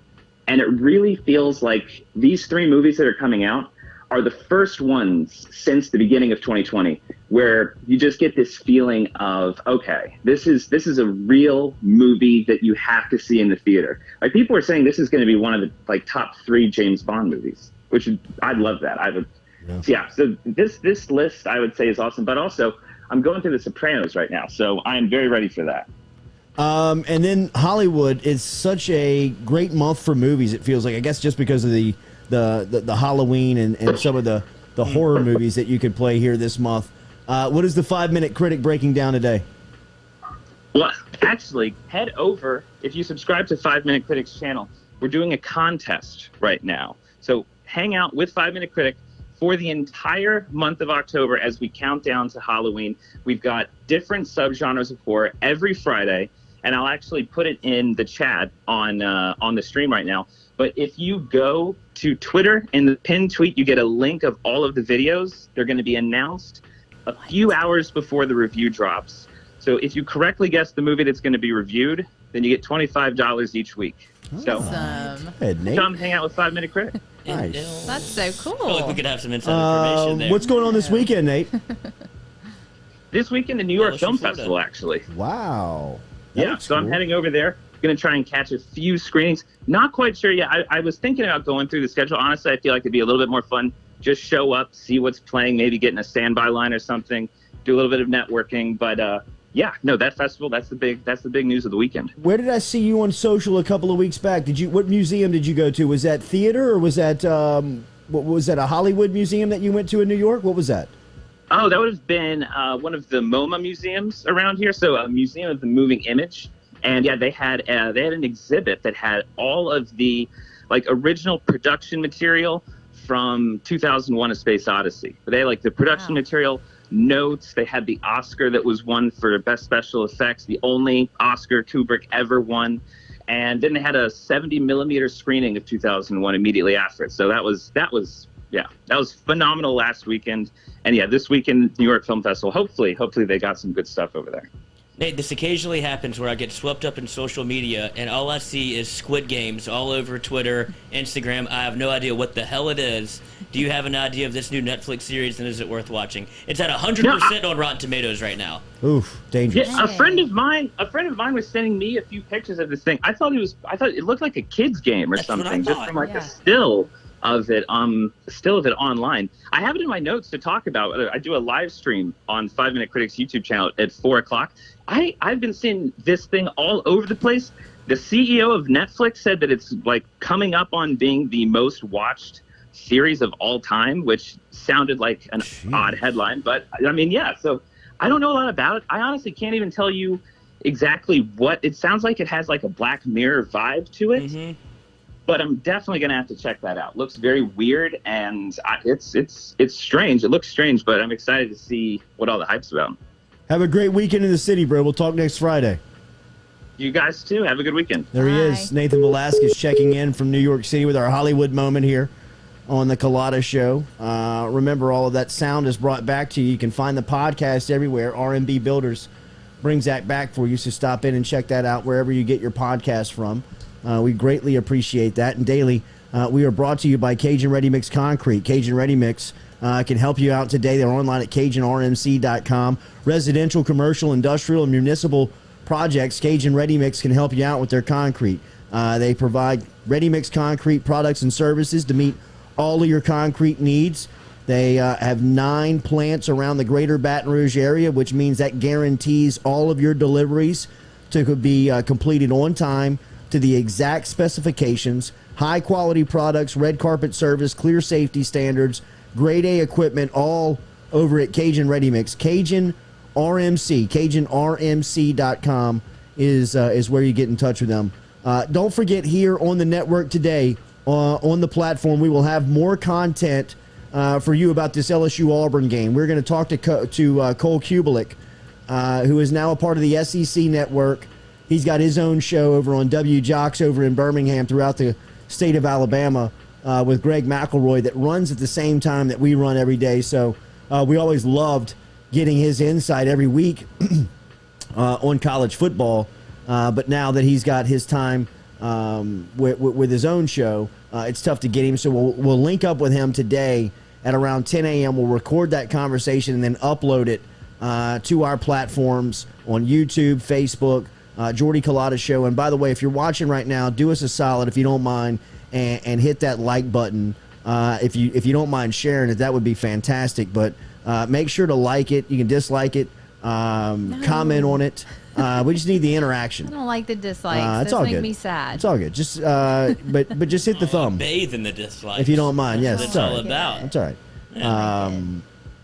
Just please hit the like and share and comment if you don't mind. That gets us a chance to get in front of more people. So that is good for us. Rohan's supposed to be coming down here at some point. We'll talk about the football weekend, what his thoughts are for LSU going into tomorrow night. But you heard Mintz talk about it and making a selection on this game with LSU favored by 3.5 going into tomorrow night's game as the Tigers are giving 3.5 points, which tells you on a neutral field. If you played this thing in Atlanta, if you played this thing in Dallas, if you played in Orlando, it'd be a pick'em game, according to Vegas. That's so weird, right? The 3.5 points is really kind of the home field, so a half-point swing to LSU. Let's call it a pick'em at kickoff. But I think that LSU has the better team, like we talk about almost every week when you discuss LSU and their matchup. At nearly every position, LSU will be superior than Auburn,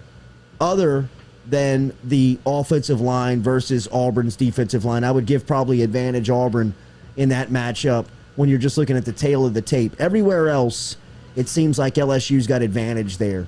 And the home crowd, the home atmosphere has got to count for something because, I mean, as we've heard so many former LSU football players or current guys tell us, some nights, some Saturday nights, the band and, bom, bom, bom, it just doesn't hit you like it does some other nights. And tomorrow night, it's going to slap them across the face. I mean, it is going to be bubbling over with emotion and motivation to play. So I think that LSU comes out very driven, very focused, with superior talent, and I think that they are able to win the game. It's going to be back and forth. And it's going to be one, in my opinion, that Auburn is going to get theirs, but LSU is going to have to, control emotions, but make plays when given the opportunity. And I think they do. I think they're able to take some shots. Auburn's defensive backfield is bad. I mean, their pass defense is about as good as LSU's run offense. I mean, it is not good at all. Now, we've said LSU has got to. They've got to relieve some pressure on Jake Pickz, the offensive play caller, and Max Johnson, the quarterback, to be able to establish some sense of a run game to back those defenders up. It doesn't matter how bad you are on defense. If you know that some teams can't run and you just try and secure and put everything to stop in the pass, then there's good enough athletes in this league where even the bad teams can beat you. So I think that LSU has to play, above that. They have to play over that because that is a possibility. Their inability to run the football through the first month of the season, I think, is not on. It's not a debate on whether or not that is going to cost LSU. It's when it will cost LSU, and I think that they're good enough to beat Auburn even without a run game, but they're going to have to try and establish something to take the pressure off the play caller and the quarterback so they can make those big plays, so they can hit Auburn over the top. But they're running into a territory now of this schedule where you can't hide without a run game. And that's the scary scenario for LSU, that you do see positive signs of them improving, cleaning stuff up, look more organized. Defensively, they're moving around with more of a purpose. They're obviously playing with more speed, and kind of not thinking and just playing on defense. offensively, they're doing some good things. Max has played really good over the last 3 weeks. He's got 3 straight weeks of 3 touchdowns or more. That's tough to do on any level, and that's really solid quarterback play. But you have got to be able to run the football at every level to be effective on the scoreboard in this game. And LSU, it is a testament to their recruiting that they've been able to be as successful as they have been up to this point without a true run game that anybody fears. I mean, they're 14th in the league right now in rush offense. That'd be last. And it's not even close. So, I mean, that has got to start to sway. That's got to start to turn in a direction where LSU can start to count. I'm not asking to be top 4 in the league, but you have to be at least a threat in that department to be effective offensively in the SEC. And like I said, I think that they're still marketably better than Auburn, good enough to win the game even without a rush attack. But, you know, it's also a scenario where you play teams like Auburn and you play around with them long enough, and you miss opportunities, and you go 3 and out. You give up a big play where TJ Finley just throws one over the top of your head, and you've now have the pressure on the play caller and the quarterback where you have to score points. You got to score. And anytime you've been around football and you've been on the offensive side, and whether you're a player, a coach, or just somebody around it, and you've got that pressure where you got to score now, things start to really tighten up. That play sheet gets a little smaller. Those steps in the quarterback's head, only making his 7th start of his college career, get a little tighter. The passing windows shrink a little bit. I mean, that's the type of pressure you want to relieve, and can be done with a run game for LSU because they're so superior on the outside. They've got such good playmakers. In Kayshon Boutte might be the best in the country, but Brian Thomas and Jack Besh and these guys that are coming along, Malik Neighbors, it looks like they're trying to get more involved, and Corey Kiner and Armani Goodwin. And I mean, these guys are game breaker. They can bust a game open, but you got to be able to push that defense out of the box a little bit. You got to get them out of there, man. You were concerned about the weather for the tailgate. If this thing spills over to 8 o'clock, 8:15, 8:30, 8:45, does that not affect LSU's ability to throw the ball? It affects their offense tremendously. Well, it's advantage Auburn. I think a sloppy track is definitely advantage Auburn just because of Tank Johnson. Because you've got an established running back that you can rely on, and you can tell a guy like Tank, hey, Tank, we're going to give it to you 40 times tonight. To earn that nickname. Win it. If we win this game, they'll be talking about you until next Saturday. So we're concerned about that? We're concerned about the weather and the field affecting LSU negatively? I think well, sure. If LSU is basing their game plan on being able to throw the ball, well, then, you know, I mean, at this level, you should be able to come, you know, wet footballs. But, I mean, a wet football has an impact on the game. Right. And if you can't run the ball at all, and you can't hang on to the ball just because it's one of those nights where it's slipping and sliding all over the place, well, I mean, your game plan of trying to, you know, throw the ball down the field to Kayshon Boutte really kind of becomes null and void. Yeah. You know, I mean, you've got to be able to find something else. You got to be versatile enough where if even Mother Nature takes your game plan away, you got to be able to rely on something else that you can do. I hadn't seen LSU throw a screen all season. I've seen them, you know, not have the ability to run the ball outside at all. That's what I was going to ask. Throughout the season. Have a backup plan? No. Can they you don't. Change Well, the plan? they may, but they haven't shown one. Yeah. They haven't shown that they can be an effective in one. And, you know, I don't want to put so much emphasis on that, but that could come into play for sure. I mean, that definitely could be one thing that, you know, you look up Sunday morning and say, damn, I mean, it rained so much during the game, they couldn't even get going. And they just ran Tank Johnson down LSU's throat. I mean, 40 times of Tank Johnson by the time the third and fourth quarter come along. It doesn't matter how big, strong, and deep you are. You don't want to hit that dude. You know what I mean? He's running downhill at you, and he's picking up 2, 3, 5, 7 yards a carry. Next thing you know, I mean, that thing's like riding a bull. You know what I mean? You're just kind of like jumping out of the way and saying, bro, look, go, man. So, I mean, Patrick Kimmery says it didn't hurt LSU last year versus Ole Miss. It's a good point. LSU really did play well in the rain last year versus Ole Miss. So maybe, that's something that they can overcome tomorrow. But if you're looking for an advantage to go either way, when you're talking about the weather, if it rains, that's advantage Auburn. Okay. Right, because Ole Miss doesn't have the same style of offense that Auburn runs. Like, Ole Miss was trying to do the same thing that LSU was doing, and it obviously affected Matt Corral whenever he threw 1 million interceptions. So there's merit to it. Yeah. Y'all want to make a prediction for that Mississippi State A&M game? I think that Mississippi State's going to cover.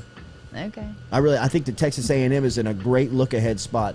It is, Alabama. If you talk to anybody in College Station, in and around there, a Texas A&M fan, they have circled this game, put it in highlighter, and talked about it all off season. Now, I know it lost a little bit of luster Yeah, with I think it did. the Arkansas loss, but it's still a game that they think they can win. It's I still think a they game, can too. It's still a game that they believe they are, they are kind of using as a measuring stick to where they are in the conference. So I think they're in a look-ahead spot this weekend. I don't think that Mississippi State's going to. Is that in Starkville? No, it's at A&M. Okay. I just feel like the secret's out on Mississippi State. If LSU can figure out to run a cover 8, Yeah. I feel like every team in the country is going to do it now. Absolutely. That's So what I was where measuring would- it against. Yeah. That's why I was done after that game. But when you watch the game, Mississippi State was able to run the ball in LSU. They just don't Yeah. do it enough. That's not his offense, so he's going to want to throw it around. But there is MSU ran it better than LSU did, Yeah. and so there is there's a glimmer of hope there. A&M doesn't have anything on offense. If they don't get Spiller going, that quarterback's not good enough. If State wins, the wheels could fall off. Did you see the numbers with Kevin Sumlin, Jimbo Fisher compared through their first? Well, he had Johnny, Yeah, so that makes a difference. it does. What do you mean the wheels fall off if State wins, though? Why? For A&M, I mean, that's back-to-back much losses, hype. and I mean, you're going to get. They're not beating Alabama next weekend. I No. mean, I hate to break it to them. I mean, No. they're sure as they may have been able to do it. Who was their first-string quarterback? But with the Italian, that Calmata guy. He's got a cannon. He's got a. He just didn't know where it's going, bro. I mean, he hit a lot in the typical head last Paisan. week. Yeah, Let me show you this arm. Yeah. I just got no idea where it's going. Uncle Rico. Yeah, right.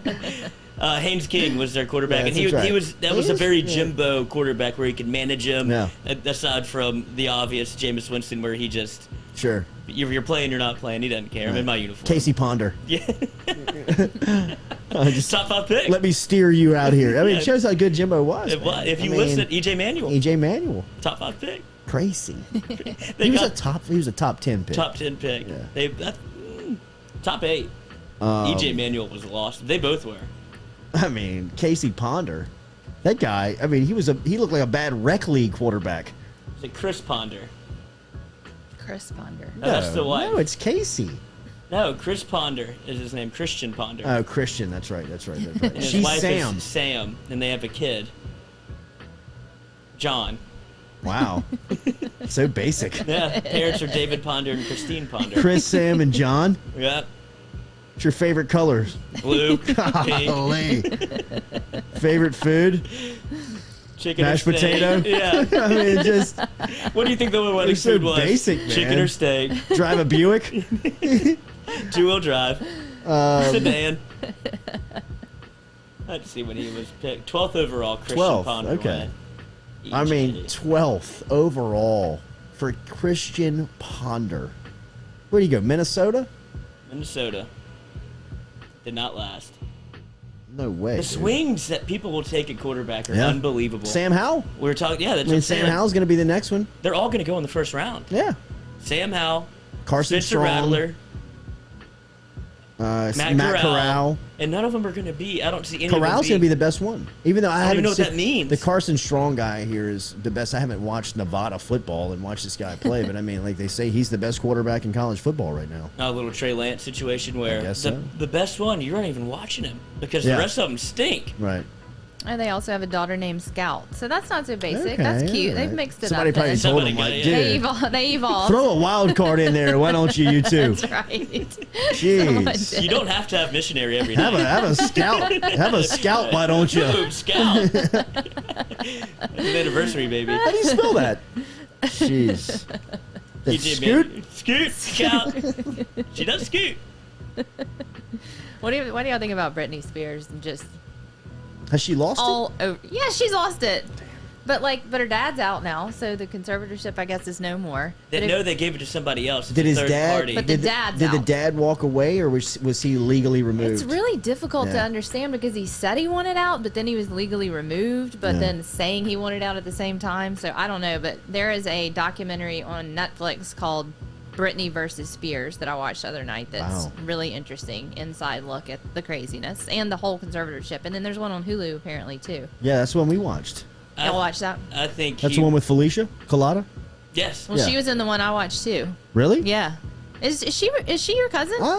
You're not sure yet? I mean, the Culotta's in Italians are Lafayette, around, New yeah. Orleans, and Baton Rouge. I mean, there's so many Okay. in all three. I think, like, I heard when I was like a kid, like they had like some meeting of the minds with all of them back there, and they just kind of like did the history and went, you know what I mean, like distant. Yeah, I mean, we're all related somehow. I mean, I'm sure we were Okay. all in the same boat. You know what I mean? Exactly. We all. She's so country Y'all go sounding. hang in Baton Rouge. Y'all go hang in Lafayette. We'll hold down New Orleans. It's like stepping on an ant pile. Yeah. She's so country. Felicia? Oh my God, Yeah. yes. Listening to her talk is so She hilarious. is. She's in like Picayune, Mississippi Yeah, now. something like that. Yeah. Picayune. Yeah, Pickaninny. right. I feel like that the dad, Brittany's dad, was just like, all right, y'all don't want me in this?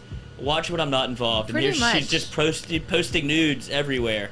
I mean, it's Like, like less and less So clothing. she's back on Instagram? Yes, She's she's back naked. on Instagram. She came back like with a picture from behind in a thong, and it was like, "Here's my ass." That was the caption. "Here's my ass." Brittany. What? And then now, yesterday's post, it's looks very completely Saint nude Tammany, with too. little flowers covering her private area. Forget that she's from Louisiana. She's not. She's from Mississippi. Oh, Mississippi. She is not from She's Louisiana. from I Louisiana. thought she was Tangipahoa. No. Y'all have this wrong. What do you You mean? can She's claim not her, from, you can she's take not her. from Kentwood? No, she's from Macomb, Mississippi. She went to Park Lane Academy in Macomb, Mississippi. Then they moved their home to Kentwood so she could claim Louisiana over Mississippi. She is from Macomb. Then well, I'm not lying. Then in one interview, she told the world that she was from New Orleans because I she was remember so that. embarrassed. I Remember remember that that. I backlash? remember that. And then she was like, "Well, it's Kentwood. It's just remember real that. close to New Orleans." And people Right. were like, "No, it's not. No, it's not You're really. not from New Orleans. Like, Might you're as well not even claim close." Hammond. Yeah, exactly.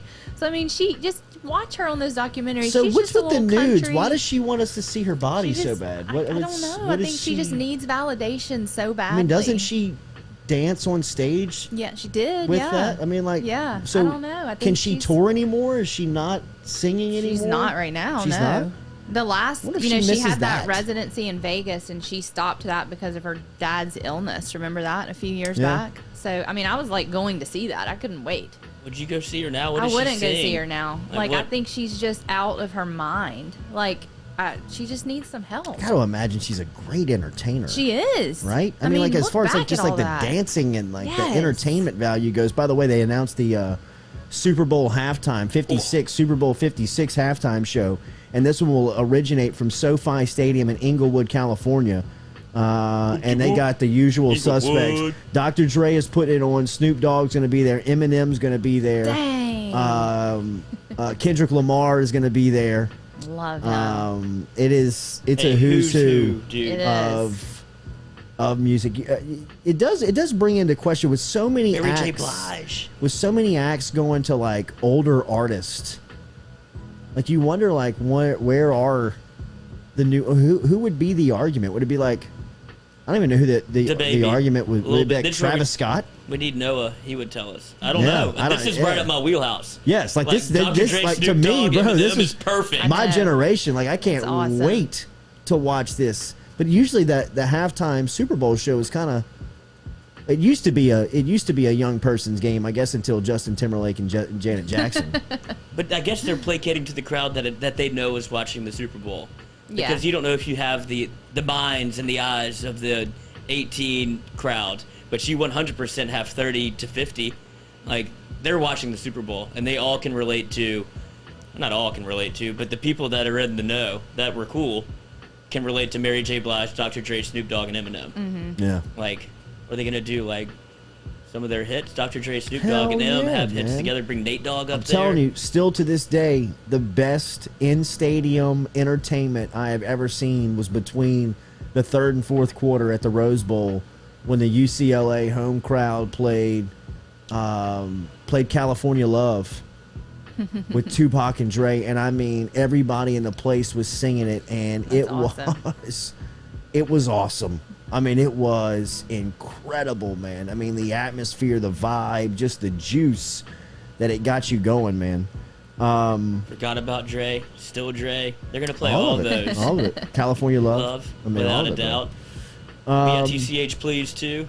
Still fire. Yeah. All of it, bro. All of it. That's going to be amazing. I mean, they'll probably play some old school, like, gin and juice. That place is going to be swaying. I mean, Yeah. They won't need any skinny clouds to Let me pump ride. in. Yes. That thing will be smoked out. All right, have a great Friday. We'll have more content for you. Cole Kubelik, we will post that today. Looking forward to getting Cole's takes. We'll obviously ask you about the LSU Auburn game, but we will get his thoughts on the SEC. For my money, I think that Cole is the best in breaking down college football in the country. I think he's as knowledgeable and as just he's the best. We'll talk to him at some point today and get his thoughts on all the games tomorrow. So He's got some electric stuff on his Twitter of O-line breakdowns, and Yes. people are just hog-mollying people. Is there going to be a new set when I get back? yeah, possibly for sure, I'm going to miss that. for sure. Might be out of town October 20th. Yeah. Put that on the air. Big If Is they're that gonna the do date of this. the set? Big set No. meeting coming Completion? up here in a minute. No. Shout out to Rhett and his crew. Have a great Friday. We'll be back with you. Jordy Culotta Show, driven and powered by Go Chevrolet. Take this chair from my cold, dead hands.